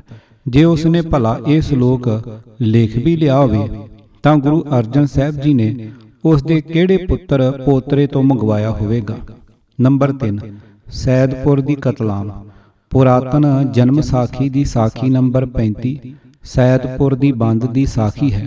ਜਦੋਂ ਬਾਬਰ ਨੇ ਹਮਲਾ ਕਰਕੇ ਸ਼ਹਿਰ ਵਿੱਚ ਲੁੱਟ ਮਾਰ ਤੇ ਕਤਲਾਮ ਕਰਾਈ ਸੀ, ਸੈਂਕੜੇ ਤੀਵੀਆਂ ਮਰਦ ਕੈਦ ਕਰ ਲਏ ਗਏ ਸਨ। ਭਾਈ ਮਰਦਾਨਾ ਤੇ ਸਤਿਗੁਰੂ ਨਾਨਕ ਸਾਹਿਬ ਜੀ ਨੂੰ ਵੀ ਬੰਦੀ ਪਾਇਆ ਗਿਆ। ਸਾਖੀ ਵਾਲਾ ਲਿਖਦਾ ਹੈ, ਤਬ ਡੇਰੇ ਜਾਏ ਪਏ ਕੋਹਾਂ ਦੂਹੋਂ ਉੱਪਰ, ਤਬ ਚੱਕੀਆਂ ਆਗੇ ਮਿਲੀਆਂ, ਆਖਿਓ ਨੇ ਜੋ ਦਾਣਾ ਦਲੋ ਸਰਕਾਰ ਕਾ, ਪਠਾਣੀ ਅਤੇ ਖਤਰਾਣੀਆਂ ਅਤੇ ਬਾਹਮਣੀਆਂ ਸਭੇ ਇਕੱਠੀਆਂ ਬਹਾਲੀਆਂ ਅਤੇ ਚੱਕੀਆਂ ਆਗੇ ਮਿਲੀਆਂ। ਤਬ ਬਾਬੇ ਨੂੰ ਵੀ ਇੱਕ ਚੱਕੀ ਮਿਲੀ, ਤਾਂ ਬਾਬੇ ਕੀ ਚੱਕੀ ਆਪੇ ਫਿਰੇ, ਬਾਬਾ ਬੈਠਾ ਗਾਲਾ ਹੀ ਪਾਵੇ। ਤਦ ਪਾਸ਼ਾ ਆਇਆ ਗਿਆ, ਤਬ ਬਾਬਾ ਬੋਲਿਆ, ਸ਼ਬਦ ਸ੍ਰੀ ਸਤਿਗੁਰ ਪ੍ਰਸਾਦ। ਰਾਗ ਆਸਾ ਮਹੱਲਾ ਪਹਿਲਾ, ਅਸ਼ਟਪਦੀਆਂ ਘਰ ਤੀਜਾ। ਜਿਨ ਸਿਰ ਸੋਹਨ ਪੱਟੀਆਂ ਮੰਗੀ ਪਾਏ ਸੰਦੂਰ, ਸੇ ਸਿਰ ਕਾਤੀ ਮੁੰਨੀਆਂ ਗਲ ਵਿੱਚ ਆਵੇ ਧੂੜ। ਮਹਿਲਾਂ ਅੰਦਰ ਹੁੰਦੀਆਂ ਹੁਣ ਬਹਿਣ ਨਾ ਮਿਲਣ ਹਦੂਰ, ਆਦੇਸ਼ ਬਾਬਾ ਆਦੇਸ਼ ਆਦ ਪੁਰਖ ਤੇਰਾ ਅੰਤ ਨਾ ਪਾਇਆ, ਕਰ ਕਰ ਦੇਖੇ ਵੇਸ ਰਹਾਓ। ਜਦੋਂ ਸੀ ਵਿਆਹੀਆਂ ਲਾੜੇ ਸੋਹਨ ਪਾਸ, ਹਿੰਡੋਲੀ ਚੜ ਆਈਆਂ ਦੰਦ ਖੱਟ ਕੀਤੇ ਰਾਸ। ਉੱਪਰੋਂ ਪਾਣੀ ਵਾਰੀਏ ਝੱਲੇ ਝਿਮਕਣ ਪਾਸ, 1 ਲੱਖ ਲਹਿਣ ਬੈਠੀਆਂ ਲੱਖ ਲਹਿਣ ਖੜੀਆਂ। ਗਰੀ ਸ਼ੁਹਾਰੇ ਖਾਂਦੀਆਂ ਮਣ ਸੇਜੜੀਆਂ, 3 ਗਲ ਸਿਲਕਾਂ ਪਾਈਆਂ ਟੁੱਟਣ ਮੋਸਰੀਆਂ। ਧਨ ਜੋਬਨ ਦੋਏ ਵੈਰੀ ਹੋਏ, ਜਿਨੀ ਰੱਖੇ ਰੰਗ ਲਾਏ। ਦੂਤਾਂ ਨੂੰ ਫਰਮਾਇਆ ਲੈ ਚੱਲੇ ਪੱਤ ਗਵਾਏ, ਜੇ ਤਿਸ ਭਾਵੈ ਦੇ ਵਡਿਆਈ, ਜੇ ਭਾਵੈ ਦੇਹ ਸਜਾਏ। ਅੱਗੋਂ ਦੇ ਜੈ ਚੇਤੀਏ ਤਾਂ ਕਾਇਤ ਮਿਲੇ ਸਜਾਏ। ਸ਼ਾਹਾਂ ਸੁਰਤ ਗਵਾਈਆਂ ਰੰਗ ਤਮਾਸ਼ੇ ਚਾਏ। ਬਾਬਰ ਬਾਣੀ ਫਿਰ ਗਈ ਕੋਇ ਨਾ ਰੋਟੀ ਖਾਏ। ਇੱਕ ਨਾ ਵਕਤ ਖੁਆਈਆਂ ਇੱਕ ਨਾ ਪੂਜਾ ਜਾਏ, ਚੌਂਕੇ ਵਿਣਹਿ ਦਵਾਣੀਆਂ। ਕਿਉ ਟਿੱਕੇ ਕੱਢਣ ਨਾਏ। ਰਾਮ ਨ ਕਬਹੂ ਚੇਤਿਓ, ਹੁਣ ਕਹਿਣ ਨ ਮਿਲੇ ਖੁਦਾਏ। ਇੱਕ ਘਰ ਆਵੇਂ ਆਪਣੇ, ਇੱਕ ਮਿਲ ਮਿਲ ਪੁੱਛੈ ਸੁਖ। ਇੱਕ ਨਾ ਇਹੋ ਲਿਖਿਆ, ਬਹਿ ਬਹਿ ਰੂਵੇਂ ਦੁੱਖ। ਜੋ ਤਿਸ ਭਾਵੈ ਸੋ ਥੀਐ, ਨਾਨਕ ਕਿਆ ਮਨੁੱਖ। ਸਾਖੀ ਵਾਲਾ ਲਿਖਦਾ ਹੈ, ਤਾਂ ਪਾਤਸ਼ਾਹ ਬਾਬਰ ਆਏ ਪੈਰ ਚੁੰਮੇ। ਆਖਿਓਸ, ਇਸ ਫਕੀਰ ਦੇ ਮੂੰਹ ਵਿੱਚ ਖੁਦਾਈ ਨਜ਼ਰ ਆਉਂਦਾ ਹੈ। ਹਿੰਦੂ ਮੁਸਲਮਾਨ ਸਭ ਲੋਕਾਂ ਨੇ ਗੁਰੂ ਨਾਨਕ ਦੇਵ ਜੀ ਨੂੰ ਸਿਰ ਨਵਾਇਆ। ਤਾਂ ਪਾਤਸ਼ਾਹ ਆਖਿਆ, ਹੇ ਦਰਵੇਸ਼, ਕੁਛ ਕਬੂਲ ਕਰ। ਗੁਰੂ ਬਾਬੇ ਆਖਿਆ, ਸਾਡੇ ਕੰਮ ਕਿਛ ਨਹੀਂ, ਪਰ ਇਹ ਜੋ ਬੰਦ ਹੋਈ ਹੈ ਸੈਦਪੁਰ ਕੀ, ਸੋ ਛੋੜ ਦੇ, ਅਤੇ ਇਹਨਾਂ ਕਾ ਜੋ ਕੁਛ ਗਿਆ ਹੈ ਸੋ ਫਿਰ ਦੇ। ਸਤਿਗੁਰੂ ਜੀ ਦੀ ਇਸ ਪ੍ਰੇਰਨਾ ਤੇ ਬਾਬਰ ਨੇ ਸਭ ਕੈਦੀ ਛੱਡ ਦਿੱਤੇ ਅਤੇ ਕੁਝ ਥੋੜਾ ਬਹੁਤ ਲੁੱਟਿਆ ਮਾਲ ਵੀ ਮੋੜ ਦਿੱਤਾ। ਪਰ ਉਹ ਲੋਕ ਵਿਚਾਰੇ ਬਹੁਤ ਸਹਿਮੇ ਹੋਏ ਸਨ। ਸੈਦਪੁਰ ਵਿੱਚ ਆਪਣੀਆਂ ਅੱਖਾਂ ਦੇ ਸਾਹਮਣੇ ਬੜੇ ਬੜੇ ਅਤਿਆਚਾਰ ਹੁੰਦੇ ਵੇਖ ਆਏ ਸਨ। ਸੜਦੇ ਸ਼ਹਿਰ ਦੇ ਭਾਂਬੜ ਹੁਣ ਵੀ ਉਹਨਾਂ ਦੀਆਂ ਅੱਖਾਂ ਅੱਗੇ ਆ ਕੇ ਡਰਾ ਰਹੇ ਸਨ। ਸਾਖੀ ਵਾਲਾ ਲਿਖਦਾ ਹੈ, ਤਬ ਬਾਬੇ ਬਿਨਾ ਜਾਵਨ ਨਹੀਂ। ਤਬ ਬਾਬਾ ਤੀਸਰੇ ਦਿਨ ਸੈਦਪੁਰ ਫਿਰ ਆਇਆ। ਜਾਂ ਆਏ ਘਰ ਦਿਖੇ ਤਾਂ ਕੀ ਵੇਖੈ, ਸਭ ਕਤਲਾਨ ਪਏ ਹਨ। ਤਬ ਬਾਬੇ ਆਖਿਆ, ਮਰਦਾਨਿਆ ਇਹ ਕਿਆ ਵਰਤੀ। ਤਾਂ ਮਰਦਾਨੇ ਆਖਿਆ, ਜੀ ਪਾਤਸ਼ਾਹ, ਜੋ ਤੁਧ ਭਾਣਾ ਸਾਈ ਵਰਤੀ। ਤਾਂ ਬਾਬੇ ਆਖਿਆ, ਮਰਦਾਨਿਆ ਰਬਾਬ ਵਜਾ। ਤਾਂ ਮਰਦਾਨੇ ਰਬਾਬ ਵਜਾਇਆ, ਰਾਗ ਆਸਾ ਕੀਤਾ, ਬਾਬੇ ਸ਼ਬਦ ਉਠਾਇਆ। ਕਹਾਂ ਸੋ ਖੇਲ ਤਬੇਲਾ ਘੋੜੇ, ਕਹਾਂ ਭੇਰੀ ਸ਼ਹਨਾਈ। ਕਹਾਂ ਸੋ ਤੇਗ ਬੰਦ ਗਾਡੇਰੜ, ਕਹਾਂ ਸੋ ਲਾਲ ਕਵਾਈ। ਕਹਾਂ ਸੋ ਆਰਸੀਆ ਮੂੰਹ ਬੰਕੇ, ਐਥੇ ਦਿਸੇ ਨਾਹੀ। ਇਹ ਜਗ ਤੇਰਾ ਤੂੰ ਗੋਸਾਈ। ਇੱਕ ਘੜੀ ਮੈਂ ਥਾਪ ਉਹ ਥਾਪੇ, ਜਰ ਵੰਡ ਦੇਵੈਂ ਭਾਈ ਰਹਾ। ਕਹਾਂ ਸੋ ਘਰ ਦਾ ਮੰਡਪ ਮਹਿਲਾਂ, ਕਹਾਂ ਸੋ ਬੰਕ ਸਰਾਈ। ਕਹਾਂ ਸੋ ਸੇਜ ਸੋ ਖਾਲੀ ਕਾਮਣ, ਜਿਸ ਵੇਖ ਨੀਂਦ ਨਾ ਪਾਈ। ਕਹਾਂ ਸੋ ਪਾਨ ਤੰਬੋਲੀ ਹਰਮਾ, ਹੋਈਆਂ ਸ਼ਾਈ ਮਾਈ। ਇਸ ਜਰ ਕਾਰਨ ਘਣੀ ਵੇਗੁਤੀ, ਇਨ ਜਰ ਘਣੀ ਖੁਆਈ। ਪਾਪਾਂ ਬਾਝੋਂ ਹੋਵੈ ਨਾਹੀ, ਮੋਇਆਂ ਸਾਥ ਨਾ ਜਾਈ। ਜਿਸ ਨੂੰ ਆਪ ਖੁਆਏ ਕਰਤਾ, ਖੁਸ਼ ਲਏ ਚੰਗਿਆਈ। ਕੋਟੀ ਹੂੰ ਪੀਰ ਵਰਜ ਰਹਾਏ, ਜਾਂ ਮੀਰ ਸੁਣਿਆ ਧਾਇਆ। ਥਾਨ ਮੁਕਾਮ ਜਲੇ ਬਿਜ ਮੰਦਰ, ਮੁਛ ਮੁਛ ਕੋਇਰ ਰੁਲਾਇਆ। ਕੋਈ ਮੁਗਲ ਨਾ ਹੋਵਾ ਅੰਧਾ, ਕਿਨੇ ਨਾ ਪਰਚਾ ਲਾਇਆ। ਮੁਗਲ ਪਠਾਣਾ ਭਈ ਲੜਾਈ, ਰਣ ਮੈਂ ਤੇਗ ਵਗਾਈ। ਊਨੀ ਤੁਪਕ ਤਾਣ ਚਲਾਈ, ਊਨੀ ਹਸਤ ਚੜਾਈ। ਜਿਨ ਕੀ ਚੀਰੀ ਦਰਗਾਹ ਫਾਟੀ, ਤਿੰਨਾ ਮਰਨਾ ਭਾਈ। ਇੱਕ ਹਿੰਦਵਾਣੀ ਅਵਰ ਤੁਕਰਾਣੀ, ਪਟਿਆਣੀ ਠਕੁਰਾਣੀ। ਇੱਕ ਨਾ ਪੇਰਣ ਸਿਰ ਖੁਰ ਪਾਟੇ, ਇੱਕ ਨਾ ਵਾਸ ਮਸਾਣੀ। ਜਿਨ ਕੇ ਬੰਕੇ ਘਰੀ ਨ ਆਇਆ, ਤਿੰਨ ਕੋ ਰੈਣ ਵਿਹਾਣੀ। ਆਪੇ ਕਰੇ ਕਰਾਏ ਕਰਤਾ, ਕਿਸ ਨੂੰ ਆਖ ਸੁਣਾਈਐ। ਦੁੱਖ ਸੁਖ ਤੇਰੇ ਭਾਣੇ ਹੋਵੇ, ਕਿਸ ਥੈ ਜਾਏ ਰੁਆਈਐ। ਹੁਕਮੀ ਹੁਕਮ ਚਲਾਏ ਵਿਗਸੈ, ਨਾਨਕ ਲਿਖਿਆ ਪਾਈਐ। ਕਿਤਨਾ ਭਿਆਨਕ ਦ੍ਰਿਸ਼ ਹੈ। ਇਹਨਾਂ ਦੋਹਾਂ ਅਸ਼ਟਪਦੀਆਂ ਨੂੰ ਮੁੜ ਮੁੜ ਧਿਆਨ ਨਾਲ ਪੜ੍ਹੋ। ਮਨੁੱਖੀ ਪਸ਼ੂਪਣੇ ਦੀ ਇੱਕ ਭਾਰੀ ਘ੍ਰਿਣਤ ਤਸਵੀਰ ਤੁਹਾਡੀਆਂ ਅੱਖਾਂ ਸਾਹਮਣੇ ਆਉਂਦੀ ਜਾਵੇਗੀ। ਫਿਰ ਵੀ ਡਿੱਠੇ ਸੁਣੇ ਵਿੱਚ ਜ਼ਮੀਨ ਅਸਮਾਨ ਦਾ ਫਰਕ ਹੋਇਆ ਕਰਦਾ ਹੈ। ਜਿਨ੍ਹਾਂ ਪੰਜਾਬੀਆਂ ਨੇ ਸੰਨ 1947 ਦੀ ਦੇਸ਼ ਵੰਡ ਵੇਲੇ ਪੰਜਾਬ ਦੇ ਪਿੰਡਾਂ ਸ਼ਹਿਰਾਂ ਵਿੱਚ ਹੋਏ ਅਤਿਆਚਾਰ ਅੱਖੀਂ ਵੇਖੇ ਸਨ, ਇਹਨਾਂ ਅਸ਼ਟਪਦੀਆਂ ਵਿੱਚ ਬਿਆਨ ਕੀਤੀ ਦਰਦ ਭਰੀ ਕਹਾਣੀ ਦੀ ਸਹੀ ਸੂਝ ਉਹਨਾਂ ਨੂੰ ਹੀ ਪੈ ਸਕਦੀ ਹੈ। ਮਾਪਿਆਂ ਨੇ ਜਿਗਰ ਦੇ ਟੋਟੇ ਪਿਆਰੇ ਬੱਚੇ ਨਹੀਂ ਸਨ ਸੰਭਾਲੇ। ਗੱਭਰੂ ਵੀਰ ਜਵਾਨ ਭੈਣਾਂ ਦੀ ਇੱਜ਼ਤ ਨਹੀਂ ਬਚਾ ਸਕੇ। ਧਰਮ ਇਸ਼ਟਾਂ ਦੀ ਹਾਜ਼ਰੀ ਵਿੱਚ ਸਾਥ ਨਿਭਾਉਣ ਦੀਆਂ ਕਸਮਾਂ ਖਾਣ ਵਾਲੇ ਜੀਵਨ ਸਾਥੀ ਆ ਬਣੀ ਤੇ ਸਭ ਕੌਲ ਇਕਰਾਰ ਭੁੱਲ ਗਏ ਸਨ। ਅਜਿਹੀ ਬਿਪਤਾ ਵੇਲੇ ਜਦੋਂ ਪਿਆਰ ਦੀਆਂ ਪੀੜ੍ਹੀਆਂ ਗੰਢਾਂ ਢਿੱਲੀਆਂ ਪੈ ਗਈਆਂ, ਜਦੋਂ ਸਾਰੀ ਉਮਰ ਦੀ ਖੱਟੀ ਕਮਾਈ ਦੇ ਕੇ ਵੀ ਜਿੰਦ ਬਚਾਣੀ ਸਸਤਾ ਸੌਦਾ ਜਾਪਦਾ ਹੈ, ਕਿ ਉਸ ਵੇਲੇ ਵੀ ਲੋਕ ਕਾਗਜ਼ ਕਲਮ ਦਵਾਤ ਆਪਣੇ ਨਾਲ ਚੁੱਕੀ ਫਿਰਦੇ ਹਨ। ਤੇ ਚੁੱਕੀ ਫਿਰਦੇ ਹਨ ਕਾਹਦੇ ਲਈ? ਤਾਂ ਫਿਰ ਇਹ ਦੋਵੇਂ ਅਸ਼ਟਪਦੀਆਂ ਉਸ ਪਰਲੋ ਵੇਲੇ ਕਿਸ ਨੇ ਲਿਖ ਕੇ ਸਾਂਭੀਆਂ ਹੋਣਗੀਆਂ ਤੇ ਗੁਰੂ ਅਰਜਨ ਸਾਹਿਬ ਨੇ ਕਿਸ ਸ਼ਰਧਾਲੂ ਸਿੱਖ ਪਾਸੋਂ ਮੰਗਵਾਈਆਂ ਹੋਣਗੀਆਂ। ਜਦੋਂ ਮੌਤ ਅੱਖਾਂ ਸਾਹਮਣੇ ਪਈ ਦਿਸਦੀ ਹੋਵੇ ਤਾਂ ਜੀ ਭਿਆਣੇ ਲੋਕ ਕੀਮਤੀ ਤੋਂ ਕੀਮਤੀ ਮਲਕੀਅਤਾਂ ਵੀ ਜਿੰਦ ਦੇ ਵੱਟੇ ਵਾਰਦਿਆ ਕਰਦੇ ਹਨ। ਸੈਦਪੁਰ ਤੇ ਆਈ ਉਹ ਭਾਵੀ ਕੋਈ ਸਧਾਰਨ ਜਿਹੀ ਖੇਡ ਨਹੀਂ ਸੀ। ਡਰੇ ਹੋਏ ਲੋਕ ਤਾਂ ਮੁੜ ਆਪਣੇ ਸ਼ਹਿਰ ਵੱਲ ਵੀ ਆਉਣ ਨੂੰ ਤਿਆਰ ਨਹੀਂ ਸਨ। ਉਹਨਾਂ ਨੂੰ ਕਿੱਥੇ ਸੁੱਝਦਾ ਸੀ ਸਾਹਿਤ ਦਾ ਇਸ਼ਕ। ਸੋ ਇਹਨਾਂ ਅਸ਼ਟਪਦੀਆਂ ਨੂੰ ਲਿਖ ਕੇ ਰੱਖਣ ਵਾਲਾ ਸੀ ਉਹ ਗੁਰੂ ਪਾਤਸ਼ਾਹ ਆਪ, ਜਿਸ ਨੇ ਉਹ ਰੁਲਦੀ ਖਲਕਤ ਵੇਖ ਕੇ ਖਾਲਕ ਨੂੰ ਆਖਿਆ ਸੀ ਪਾਤਸ਼ਾਹ। ਗੁਰੂ ਨਾਨਕ ਦੇਵ ਜੀ ਦੇ ਜੀਵਨ ਇਤਿਹਾਸ ਦੇ ਵਰਕੇ ਫੋਲ ਕੇ ਵੇਖੀ ਚਲੋ। ਇੱਕ ਨਹੀਂ ਅਨੇਕਾਂ ਸਾਖੀਆਂ ਪੜ੍ਹੋਗੇ ਜਿੱਥੇ ਰਤਾ ਕੋ ਵੀ ਅਕਲ ਵਰਤਿਆਂ ਇਸ ਸਿੱਟੇ ਤੇ ਅਪੜੋਗੇ ਕਿ ਹਰ ਸਮੇਂ ਗੁਰੂ ਨਾਨਕ ਸਾਹਿਬ ਜੀ ਆਪਣੀ ਬਾਣੀ ਆਪ ਹੀ ਲਿਖ ਕੇ ਆਪਣੇ ਪਾਸ ਸਾਂਭਦੇ ਗਏ ਸਨ। ਨੰਬਰ 4 ਬਾਣੀ ਦਾ ਪਰਸਪਰ ਟਾਕਰਾ। ਦਲੀਲ ਅਤੇ ਜੀਵਨ ਸਾਖੀਆਂ ਬਦੋ ਬਦੀ ਸਾਨੂੰ ਇਸ ਸਿੱਟੇ ਤੇ ਲਿਆ ਚੁੱਕੀਆਂ ਹਨ ਕਿ ਸਤਿਗੁਰੂ ਨਾਨਕ ਸਾਹਿਬ ਜੀ ਨੇ ਆਪਣੀ ਸਾਰੀ ਬਾਣੀ ਆਪ ਹੀ ਲਿਖ ਕੇ ਸਾਂਭੀ ਹੋਈ ਸੀ।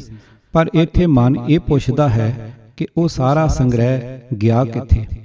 ਗੁਰਬਾਣੀ ਦੀ ਤਲਾਸ਼। ਇਸ ਬਾਰੇ ਪੁਸਤਕ ਪ੍ਰਾਚੀਨ ਬੀੜਾਂ ਦੇ ਲੇਖਕ ਸਰਦਾਰ ਜੀ.ਬੀ. ਸਿੰਘ ਜੀ ਆਪਣੀ ਪੁਸਤਕ ਦੇ ਸਫਾ 11 ਤੇ 12 ਉੱਤੇ ਗੁਰਬਾਣੀ ਦੀ ਤਲਾਸ਼ ਦੇ ਸਿਰਲੇਖ ਹੇਠ ਇਉਂ ਲਿਖਦੇ ਹਨ। ਗੁਰੂ ਨਾਨਕ ਸਾਹਿਬ ਨੇ ਜਦੋਂ ਹਾਲੀ 25 ਕੁ ਵਰ੍ਹੇ ਦੇ ਨੌਜਵਾਨ ਹੀ ਸਨ ਤੇ ਆਪਣੇ ਆਪ ਨੂੰ ਸ਼ਾਇਰ ਕਹਿਣਾ ਪਸੰਦ ਕਰਦੇ ਸਨ, ਬਾਣੀ ਰਚਨੀ ਆਰੰਭ ਕੀਤੀ ਤੇ ਲਗਭਗ ਆਪਣੇ ਅੰਤ ਸਮੇਂ ਤੱਕ ਰਚਦੇ ਰਹੇ। ਇਸ 40 ਕੁ ਸਾਲ ਦੇ ਅਰਸੇ ਵਿੱਚ ਸਮੇਂ-ਸਮੇਂ ਦੀ ਰਚੀ ਬਾਣੀ ਗੁਰੂ ਗ੍ਰੰਥ ਸਾਹਿਬ ਵਿੱਚ ਮੌਜੂਦ ਹੈ।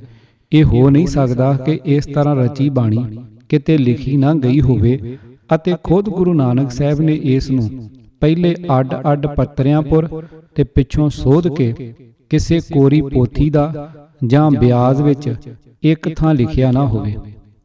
ਬਾਣੀ ਦੀ ਅੰਦਰਲੀ ਗਵਾਹੀ ਅਤੇ ਬਹੁਤ ਸਾਰੀਆਂ ਸਾਖੀਆਂ ਦਾ ਵਿਚਾਰ ਸਹਿਤ ਪਾਠ ਵੀ ਸਾਨੂੰ ਇਸੇ ਨਤੀਜੇ ਤੇ ਪਹੁੰਚਾਉਂਦੇ ਹਨ ਕਿ ਗੁਰੂ ਸਾਹਿਬ ਦੀ ਬਾਣੀ ਕਿਤਾਬੀ ਸ਼ਕਲ ਵਿੱਚ ਉਹਨਾਂ ਦੇ ਸਾਹਮਣੇ ਮੌਜੂਦ ਸੀ।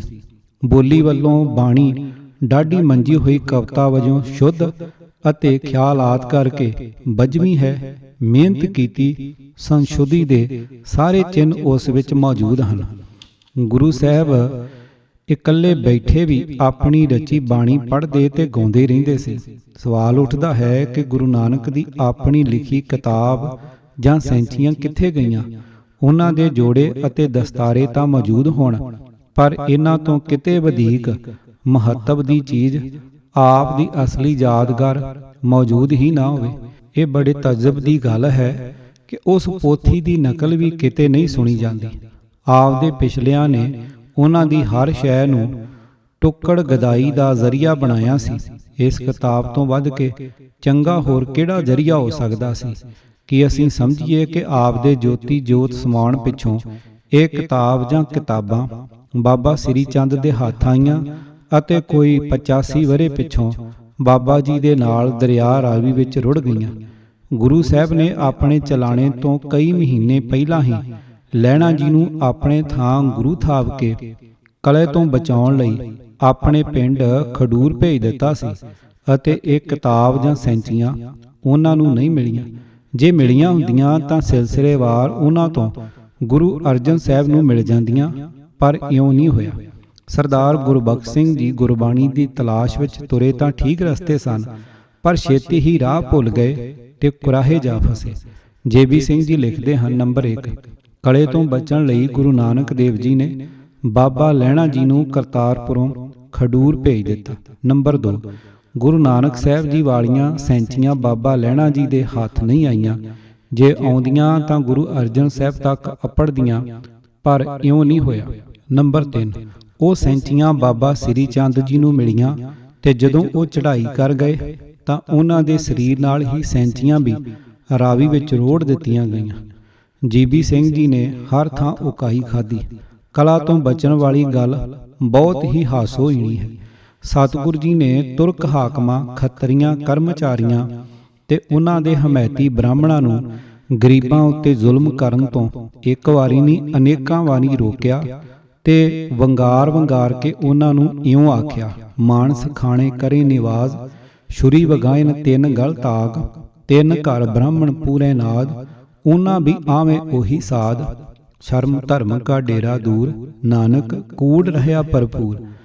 ਸੁੱਤੇ ਤੇ ਲਤਾੜੇ ਹੋਏ ਗਰੀਬਾਂ ਨੂੰ ਜਗਾਉਣ ਵਾਲਾ ਇਹ ਪ੍ਰਚਾਰ ਕਲਾ ਮਿਟਾਉਣ ਲਈ ਨਹੀਂ, ਕਲਾ ਵਧਾਉਣ ਲਈ ਸੀ। ਤੇ ਉਹਨਾਂ ਦੇ ਜਾਨਸ਼ੀਨਾਂ ਨੇ ਅਗਾਂਹ ਇਸੇ ਦਾ ਹੀ ਪ੍ਰਚਾਰ ਕਰਨਾ ਸੀ ਤੇ ਕੀਤਾ। ਸੋ ਹਰੇਕ ਗੁਰ ਵਿਅਕਤੀ ਨੇ ਲੋਕਾਂ ਨੂੰ ਜਗਾਉਣ ਲਈ ਹੀ ਪ੍ਰਚਾਰ ਕੇਂਦਰ ਵਧਾਏ ਸਨ, ਕਲਾ ਤੋਂ ਬਚਣ ਲਈ ਨਹੀਂ।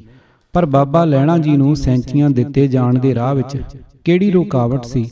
ਭਲਾ ਜੇ ਉਹ ਸੈਂਚੀਆਂ ਬਾਬਾ ਸ੍ਰੀ ਚੰਦ ਜੀ ਨੂੰ ਹੀ ਮਿਲੀਆਂ ਤਾਂ ਉਹਨਾਂ ਆਪਣੇ ਮਰਨ ਤੇ ਆਪਣੇ ਸੇਵਕਾਂ ਨੂੰ ਇਹ ਹਦਾਇਤ ਕਿਉਂ ਕਰਨੀ ਸੀ ਕਿ ਇਤਨਾ ਦੁਰਲੱਭ ਖਜ਼ਾਨਾ ਦਰਿਆ ਬੁਰਦ ਕੀਤਾ ਜਾਏ।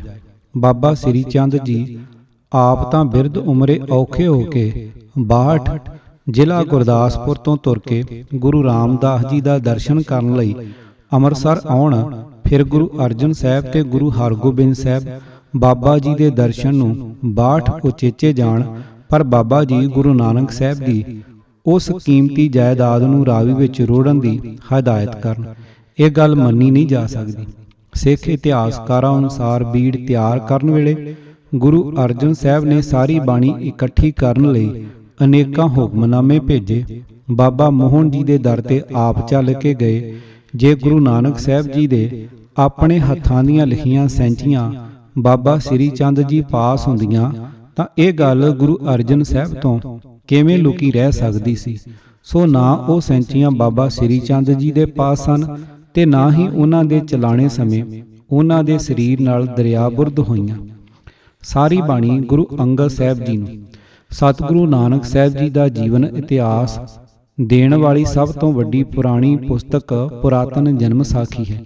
ਇਹ ਸਾਖੀ ਪੰਜਵੇਂ ਸਤਿਗੁਰਾਂ ਦੇ ਸਮੇਂ ਜਾਂ ਮਗਰੋਂ ਲਿਖੀ ਗਈ। ਇਸ ਦੀ ਬੋਲੀ ਤੇ ਅੱਖਰਾਂ ਦਾ ਖਿਆਲ ਕਰਕੇ ਇਸ ਨੂੰ 6ਵੀਂ ਪਾਤਸ਼ਾਹੀ ਦੇ ਸਮੇਂ ਦੀ ਵੀ ਕਈ ਸਿਆਣਿਆਂ ਨੇ ਸਹੀ ਕੀਤਾ ਹੈ। ਇਸ ਪੁਸਤਕ ਦੀ ਸਾਖੀ ਨੰਬਰ 56 ਅਤੇ 57 ਪਾਠਕਾਂ ਦੇ ਧਿਆਨਯੋਗ ਕੀਤੀ ਜਾਂਦੀ ਹੈ। ਨੰਬਰ 56 ਸ੍ਰੀ ਗੁਰੂ ਅੰਗਦ ਦੇਵ ਜੀ ਨੂੰ ਗੁਰਿਆਈ। ਤਬ ਬਾਬਾ ਜੀ ਰਾਵੀ ਦੇ ਕਿਨਾਰੇ ਆਇਆ, ਤਦੋਂ ਪੈਸੇ 5 ਬਾਬਾ ਜੀ ਗੁਰੂ ਅੰਗਦ ਜੀ ਕੇ ਆਗੇ ਰੱਖ ਕੇ ਪੈਰੀਂ ਪਿਆ। ਤਦੋਂ ਪਰਿਵਾਰ ਵਿੱਚ ਖਬਰ ਹੋਈ ਤਾਂ ਸਰਬੱਤ ਸੰਗਤ ਵਿੱਚ ਖਬਰ ਹੋਈ। ਤਬ ਜੋ ਗੁਰੂ ਬਾਬਾ ਚਲਾਣੇ ਦੇ ਘਰ ਹੈ, ਤਦੋਂ ਸੰਗਤੀ ਦਰਸ਼ਨ ਆਈਆਂ। ਹਿੰਦੂ ਮੁਸਲਮਾਨ ਸਭ ਆਏ। 57 ਨੰਬਰ ਜੋਤੀ ਜੋਤ ਸਮਾਣਾ। ਤਦੋਂ ਗੁਰੂ ਬਾਬਾ ਸਰੀਂ ਤਲੇ ਜਾਏ ਬੈਠਾ। ਸਰੀਂ ਸੁੱਕਾ ਖੜਾ ਥਾ ਸੋ ਹਰਿਆ ਹੋਆ। ਪਾਤ ਫੁੱਲ ਪਾਏ। ਤਬ ਗੁਰੂ ਅੰਗਦ ਪੈਰੀਂ ਪਿਆ। ਤਬ ਮਾਤਾ ਜੀ ਬੈਰਾਗ ਲੱਗੀ ਕਰਨ। ਤਬ ਸੰਗਤ ਲੱਗੀ ਸ਼ਬਦ ਗਾਵਣ ਅਲਾਣੀਆਂ। ਤਬ ਬਾਬਾ ਬਿਸਮਾਦ ਦੇ ਘਰ ਆਇਆ। ਤਿਤ ਮਹਿਲ ਹੁਕਮ ਹੋਇਆ। ਰਾਤ ਤੋਂ ਖਾਰੀ ਕੀਤਾ। ਬਾਬਾ ਬੋਲਿਆ 12 ਮਾਹਾ। ਰਾਤ ਅੰਮ੍ਰਿਤ ਵੇਲਾ ਹੁਆ ਚਲਾਣੇ ਕੇ ਵਕਤ। ਤੋ ਖਾਰੀ ਸ਼ੰਤ ਮਹਿਲਾ 12 ਮਾਹਾ। ਇੱਕ ਓੰਕਾਰ ਸਤਿਗੁਰ ਪ੍ਰਸਾਦ। ਤੂੰ ਸੁਣ ਕਿਰਤ ਕਰਮਾ ਪੁਰਬ ਕਮਾਇਆ। ਨਾਨਕ ਅਹਨ ਸਰਾਵੈ ਪ੍ਰੀਤਮ। ਹਰ ਵਾਰ ਥਿਰ ਸੁਹਾਗੋ। ਤਿਤ ਮਹਿਲ ਜੋ ਸ਼ਬਦ ਹੋਵਾ ਸੋ ਪੋਥੀ ਗੁਰ ਅੰਗਦ ਜੋਗ ਮਿਲੀ। ਜਦੋਂ ਗੁਰੂ ਨਾਨਕ ਸਾਹਿਬ ਜੀ ਨੇ ਆਪਣੀ ਬਾਣੀ ਦੀ ਪੋਥੀ ਗੁਰੂ ਅੰਗਦ ਸਾਹਿਬ ਜੀ ਨੂੰ ਦੇ ਦਿੱਤੀ ਤਾਂ ਚੂੰਕਿ ਇਹ ਗੁਰੂ ਨਾਨਕ ਪਾਤਸ਼ਾਹ ਦੀ ਜਾਇਦਾਦ ਸੀ ਜੋ ਉਹ ਵਿਰਸੇ ਵਿੱਚ ਦੇ ਰਹੇ ਸਨ, ਪੁਰਾਤਨ ਜਨਮ ਸਾਖੀ ਵਾਲਾ ਲਿਖਦਾ ਹੈ। ਤਦੋਂ ਪੁੱਤਰਾਂ ਆਖਿਆ ਸਾਡਾ ਕਿਆ ਹਵਾਲ ਹੋਵੇਗਾ। ਤਬ ਗੁਰੂ ਬੋਲਿਆ ਬਚਨ। ਆਖਿਆ ਜੋ ਬੇਟਾ ਗੁਰੂ ਕਿਆਂ ਕੁੱਤਿਆਂ ਨੂੰ ਵੀ ਕਮੀ ਨਹੀਂ। ਰੋਟੀਆਂ ਕੱਪੜੇ ਬਹੁਤ ਹੋਵਣਗੇ ਅਤੇ ਗੁਰੂ ਗੁਰੂ ਜਪੋਗੇ ਤਾਂ ਜਨਮ ਸਵਰੇਗਾ। ਇਨ੍ਹਾਂ ਉੱਪਰ ਦਿੱਤੀਆਂ ਦੋਹਾਂ ਸਾਖੀਆਂ ਤੋਂ ਅਸਾਂ ਦੋ ਜ਼ਰੂਰੀ ਗੱਲਾਂ ਵੇਖੀਆਂ ਹਨ। ਨੰਬਰ 1 ਗੁਰੂ ਨਾਨਕ ਸਾਹਿਬ ਜੀ ਦੇ ਜੋਤੀ ਜੋਤ ਸਮਾਣ ਸਮੇਂ ਗੁਰੂ ਅੰਗਦ ਸਾਹਿਬ ਉਹਨਾਂ ਦੇ ਪਾਸ ਹੀ ਸਨ। ਨੰਬਰ 2 ਸਤਿਗੁਰੂ ਨਾਨਕ ਸਾਹਿਬ ਜੀ ਨੇ ਆਪਣੀ ਸਾਰੀ ਬਾਣੀ ਦੀ ਪੋਥੀ ਗੁਰੂ ਅੰਗਦ ਸਾਹਿਬ ਨੂੰ ਦੇ ਦਿੱਤੀ ਸੀ। ਹੁਣ ਅਸਾਂ ਪਰਖ ਦੀ ਤੀਜੀ ਕਸਵੱਟੀ ਵਰਤਣੀ ਹੈ ਤੇ ਉਹ ਹੈ ਸਾਰੇ ਗੁਰਮਹਿਲਾਂ ਦੀ ਬਾਣੀ ਦਾ ਆਪੋ ਵਿੱਚ ਟਾਕਰਾ। ਜੇ ਸਾਨੂੰ ਗੁਰੂ ਨਾਨਕ ਸਾਹਿਬ ਜੀ ਦੀ ਬਾਣੀ ਅਤੇ ਗੁਰੂ ਅੰਗਦ, ਗੁਰੂ ਅਮਰਦਾਸ, ਗੁਰੂ ਰਾਮਦਾਸ ਜੀ ਦੀ ਬਾਣੀ ਵਿੱਚ ਕਈ ਪਹਿਲੂਆਂ ਤੋਂ ਡੂੰਘੀ ਸਮਾਨਤਾ ਦਿਸੇ ਤਾਂ ਇਸ ਤੋਂ ਕੁਦਰਤੀ ਨਤੀਜਾ ਇਹੀ ਨਿਕਲਣਾ ਚਾਹੀਦਾ ਹੈ ਕਿ ਸਤਿਗੁਰੂ ਨਾਨਕ ਸਾਹਿਬ ਜੀ ਦੀ ਬਾਣੀ ਸਿਲਸਿਲੇਵਾਰ ਹਰੇਕ ਗੁਰ ਵਿਅਕਤੀ ਤੱਕ ਅੱਪੜਦੀ ਰਹੀ ਤੇ ਅਖੀਰ ਵਿੱਚ ਗੁਰੂ ਅਰਜਨ ਸਾਹਿਬ ਤੱਕ ਪਹੁੰਚੀ। ਗੁਰੂ ਅੰਗਦ ਸਾਹਿਬ ਤੇ ਗੁਰੂ ਨਾਨਕ ਸਾਹਿਬ ਜੀ ਦੀ ਬਾਣੀ। ਸਭ ਤੋਂ ਪਹਿਲਾਂ ਗੁਰੂ ਅੰਗਦ ਸਾਹਿਬ ਜੀ ਦੀ ਬਾਣੀ ਦਾ ਟਾਕਰਾ ਗੁਰੂ ਨਾਨਕ ਸਾਹਿਬ ਜੀ ਦੀ ਬਾਣੀ ਨਾਲ ਕਰਨਾ ਹੈ। ਗੁਰੂ ਅੰਗਦ ਸਾਹਿਬ ਜੀ ਦੀ ਬਾਣੀ ਬਹੁਤ ਥੋੜੀ ਹੈ, ਸਿਰਫ 63 ਸ਼ਲੋਕ। ਇਸ ਵਾਸਤੇ ਇਹਨਾਂ ਦੀ ਬਾਣੀ ਵਿੱਚੋਂ ਸਾਂਝ ਦੀਆਂ ਵੰਨਗੀਆਂ ਬਹੁਤ ਥੋੜੀਆਂ ਪੇਸ਼ ਕੀਤੀਆਂ ਜਾਣਗੀਆਂ, ਪਰ ਇਹ ਥੋੜੀਆਂ ਵੰਨਗੀਆਂ ਸਾਫ਼ ਇਹ ਦੱਸਦੀਆਂ ਹਨ ਕਿ ਗੁਰੂ ਨਾਨਕ ਦੇਵ ਜੀ ਦੀ ਬਾਣੀ ਗੁਰੂ ਅੰਗਦ ਸਾਹਿਬ ਜੀ ਪਾਸ ਮੌਜੂਦ ਸੀ। ਇਹ ਪ੍ਰਮਾਣ ਦੇਣ ਤੋਂ ਪਹਿਲਾਂ ਗੁਰੂ ਅੰਗਦ ਸਾਹਿਬ ਜੀ ਬਾਰੇ ਇਸ ਸਬੰਧ ਵਿੱਚ ਇੱਕ ਦੋ ਹੋਰ ਗੱਲਾਂ ਵੀ ਵਿਚਾਰਨਯੋਗ ਹਨ। ਊੜਾ, ਜਿਵੇਂ ਗੁਰੂ ਨਾਨਕ ਸਾਹਿਬ ਜੀ ਨੇ ਸ਼ਬਦ ਨੂੰ ਗੁਰੂ ਮੰਨਿਆ ਹੈ ਤੇ ਮਨੁੱਖ ਦੀ ਸੁਰਤ ਨੂੰ ਸਿੱਖ ਆਖਿਆ ਹੈ, ਤਿਵੇਂ ਗੁਰੂ ਅੰਗਦ ਸਾਹਿਬ ਜੀ ਵੀ ਜੀਵਨ ਪੰਧ ਵਿੱਚ ਸ਼ਬਦ ਨੂੰ ਹੀ ਸਾਰੀ ਮਹੱਤਤਾ ਦਿੰਦੇ ਹਨ। ਨੰਬਰ 1, ਮਨੁੱਖ ਦੀ ਹਉਮੈ ਦਾ ਇਲਾਜ ਸਿਰਫ ਗੁਰ ਸ਼ਬਦ ਦੀ ਕਮਾਈ ਹੀ ਦੱਸੀ ਗਈ ਹੈ। ਹਉਮੈ ਦੀਰਘ ਰੋਗ ਹੈ, ਦਾਰੂ ਵੀ ਇਸ ਮਾਹੇ, ਕਿਰਪਾ ਕਰੇ ਜੇ ਆਪਣੀ ਤਾਂ ਗੁਰ ਕਾ ਸ਼ਬਦ ਕਮਾਏ। ਮਹਲਾ ਦੂਜਾ, ਆਸਾ ਦੀ ਵਾਰ। ਨੰਬਰ 2, ਜੀਵਨ ਦਾ ਸਹੀ ਰਸਤਾ ਦੱਸਣ ਲੱਗੇ ਗੁਰੂ ਅੰਗਦ ਸਾਹਿਬ ਹਦਾਇਤ ਕਰਦੇ ਹਨ ਕਿ ਮਨੁੱਖ ਅੰਮ੍ਰਿਤ ਵੇਲੇ ਉੱਠ ਕੇ ਸਤ ਸੰਗ ਵਿੱਚ ਜਾਏ ਤੇ ਪਰਮਾਤਮਾ ਦੀ ਸਿਫਤ ਸਲਾਹ ਕਰੇ ਸੁਣੇ ਅਤੇ ਦਿਨ ਦੇ ਬਾਕੀ ਸਮੇਂ ਵਿੱਚ ਵੀ ਉਹਨਾਂ ਬੰਦਿਆਂ ਨਾਲ ਮੇਲ ਰੱਖੇ ਜੋ ਗੁਰ ਸ਼ਬਦ ਦੇ ਪ੍ਰੇਮੀ ਹੋਣ। ਚੌਥੇ ਪਹਿਰ ਸਬਾਹ ਕੈ ਸੁਰਤਿਆਂ ਉਪਜੇ ਚਾਓ, ਤਿੰਨਾਂ ਦਰਿਆਵਾਂ ਸਿਓ ਦੋਸਤੀ, ਮਨ ਮੁਖ ਸੱਚਾ ਨਾਉ। ਸੱਤੀ ਪਹਿਰੀ ਸਤ ਭਲਾ, ਬਈਏ ਪੜਿਆ ਪਾਸ, ਉਥੈ ਪਾਪ ਪੁੰਨ ਵਿਚਾਰੀਐ, ਕੂੜੈ ਘਟੈ ਰਾਸ। ਮਾਝ ਕੀ ਵਾਰ।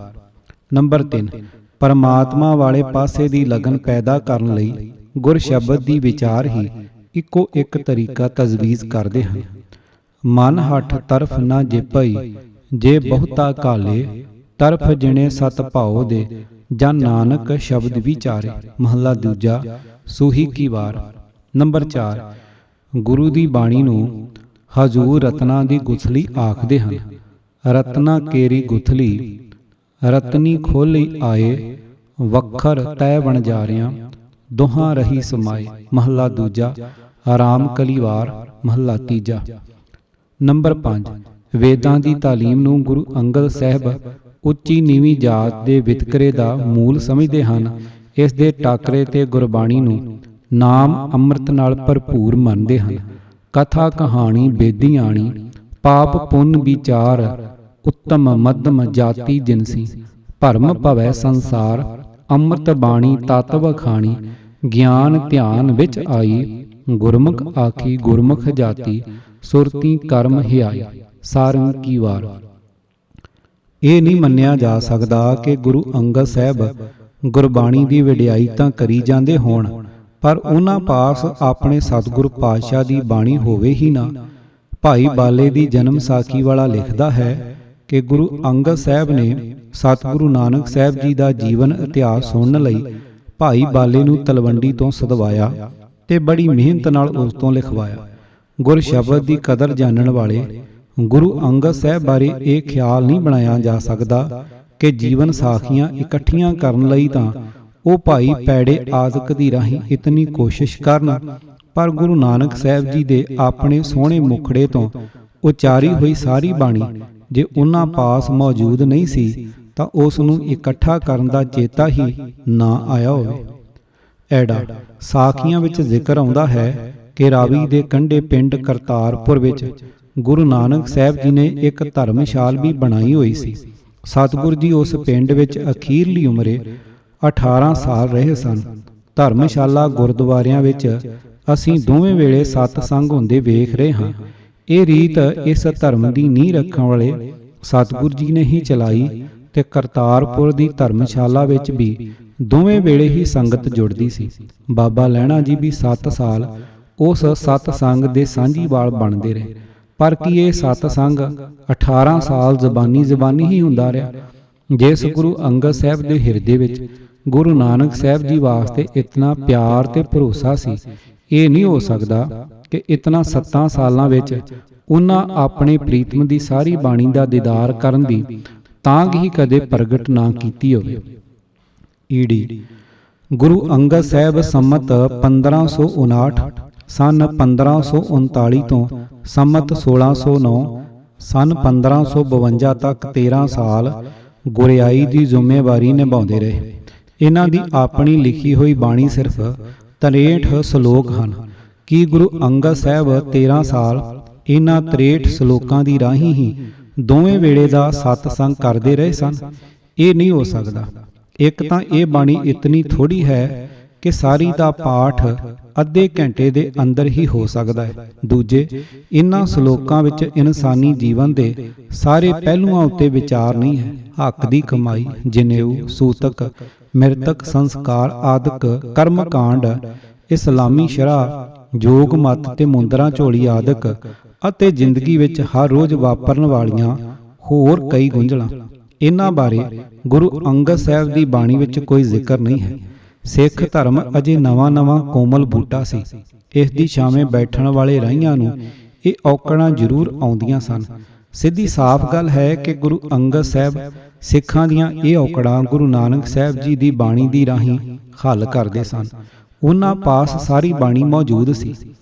ਨੰਬਰ 1, ਗੁਰੂ ਨਾਨਕ ਭੁੱਖਿਆਂ ਭੁੱਖ ਨਾ ਉਤਰੀ, ਜੇ ਬੰਨਾ ਪੁਰੀਆਂ ਭਾਰ। ਜਪਜੀ। ਗੁਰੂ ਨਾਨਕ ਦੇਵ ਜੀ। ਭੁੱਖਿਆਂ ਭੁੱਖ ਨਾ ਉਤਰੈ, ਗੱਲੀ ਭੁੱਖ ਨਾ ਜਾਏ, ਨਾਨਕ ਭੁੱਖਾ ਤਾਂ ਰੱਜੈ, ਜੇ ਗੁਣ ਕਹਿ ਗੁਣੀ ਸਮਾਏ। ਮਾਝ ਕੀ ਵਾਰ।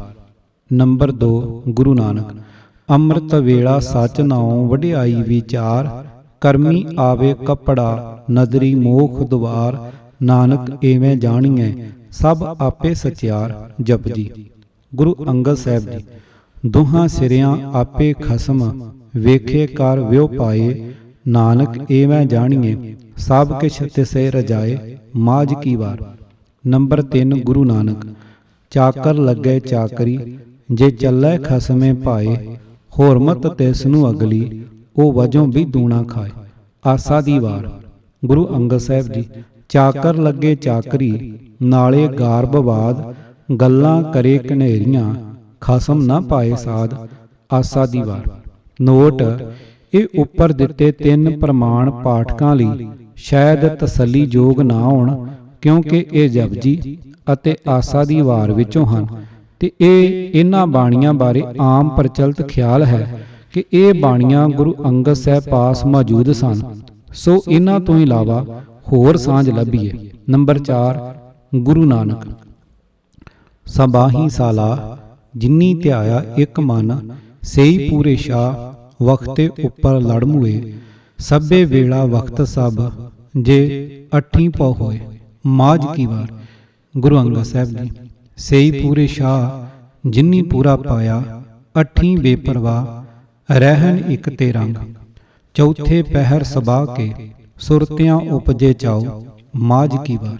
ਨੰਬਰ 5, ਗੁਰੂ ਨਾਨਕ ਪਹਿਲ ਬਸੰਤੇ ਆਗਮਨ, ਪਹਿਲਾ ਮੌਲਿਓ ਸੋਏ, ਜਿਤ ਮੌਲਿਆ ਸਭ ਮੌਲੀਐ, ਤਿਸੇ ਨਾ ਮੌਲਿਓ ਕੋਏ। ਸ਼ਲੋਕ ਮਹੱਲਾ ਪਹਿਲਾ। ਸੂਈ ਕੀ ਵਾਰ। ਮਹੱਲਾ ਤੀਜਾ। ਗੁਰੂ ਅੰਗਦ ਸਾਹਿਬ ਜੀ।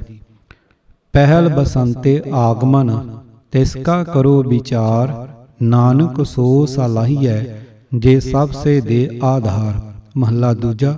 ਸੂਹੀ ਕੀ ਵਾਰ। ਮਹੱਲਾ ਤੀਜਾ। ਨੋਟ, ਇਹ ਦੋਵੇਂ ਸ਼ਲੋਕ ਇਸ ਵੇਲੇ ਤਾਂ ਸੂਹੀ ਕੀ ਵਾਰ ਦੀ ਪੌੜੀ ਨੰਬਰ 19 ਦੇ ਨਾਲ ਇਕੱਠੇ ਲਿਖੇ ਪਏ ਹਨ, ਪਰ ਇਹ ਵਾਰ ਗੁਰੂ ਅਮਰਦਾਸ ਜੀ ਦੀ ਉਚਾਰੀ ਹੋਈ ਹੈ। ਗੁਰੂ ਅੰਗਦ ਸਾਹਿਬ ਜੀ ਦੇ ਵੇਲੇ ਇਹ ਵਾਰ ਹੋਂਦ ਵਿੱਚ ਨਹੀਂ ਸੀ ਆਈ, ਸੋ ਗੁਰੂ ਅੰਗਦ ਸਾਹਿਬ ਜੀ ਨੂੰ ਗੁਰੂ ਨਾਨਕ ਸਾਹਿਬ ਜੀ ਦਾ ਇਹ ਸ਼ਲੋਕ ਸੂਹੀ ਕੀ ਵਾਰ ਵਿੱਚੋਂ ਨਹੀਂ ਮਿਲ ਸਕਦਾ ਸੀ। ਤਦੋਂ ਇਹ ਸ਼ਲੋਕ ਗੁਰੂ ਨਾਨਕ ਸਾਹਿਬ ਜੀ ਦੇ ਸ਼ਲੋਕਾਂ ਦੇ ਸੰਗ੍ਰਹਿ ਵਿੱਚ ਹੀ ਹੋ ਸਕਦਾ ਸੀ ਤੇ ਉਹ ਸੰਗ੍ਰਹਿ ਗੁਰੂ ਅੰਗਦ ਸਾਹਿਬ ਜੀ ਨੂੰ ਗੁਰੂ ਨਾਨਕ ਸਾਹਿਬ ਜੀ ਤੋਂ ਹੀ ਮਿਲ ਸਕਦਾ ਸੀ। ਨੰਬਰ 6, ਗੁਰੂ ਨਾਨਕ ਜਿਨ ਕੀਆ ਤਿਨ ਦੇਖਿਆ, ਕਿਆ ਕਹੀਏ ਰੇ ਭਾਈ, ਆਪੇ ਜਾਣੇ ਕਰੇ ਆਪ, ਜਿਨ ਵਾੜੀ ਹੈ ਲਾਈ। ਤੇਲੰਗ ਮਹੱਲਾ ਪਹਿਲਾ, ਘਰ ਦੂਜਾ। ਗੁਰੂ ਅੰਗਦ ਸਾਹਿਬ ਜੀ ਦਾ ਬਚਨ। ਆਪੇ ਜਾਣੇ ਕਰੇ ਆਪ, ਆਪੇ ਆਣੇ ਰਾਸ। ਸ਼ਲੋਕ ਮਹੱਲਾ ਦੂਜਾ। ਮਾਰੂ ਕੀ ਵਾਰ। ਮਹੱਲਾ ਤੀਜਾ। ਕਿਤਾਬ ਆਦ ਬੀੜ ਬਾਰੇ। ਲੇਖਕ ਪ੍ਰੋਫੈਸਰ ਸਾਹਿਬ ਸਿੰਘ। ਭਾਗ ਪਹਿਲਾ। ਆਵਾਜ਼ ਗੁਰਜੰਟ ਸਿੰਘ ਰੂਪਵਾਲੀ। ਪੂਰੀ ਕਿਤਾਬ ਸੁਣਨ ਲਈ YouTube channel Gurjant Singh Roopwali subscribe ਕਰੋ। ਵਾਹਿਗੁਰੂ ਜੀ ਕਾ ਖਾਲਸਾ, ਵਾਹਿਗੁਰੂ ਜੀ ਕੀ ਫਤਿਹ।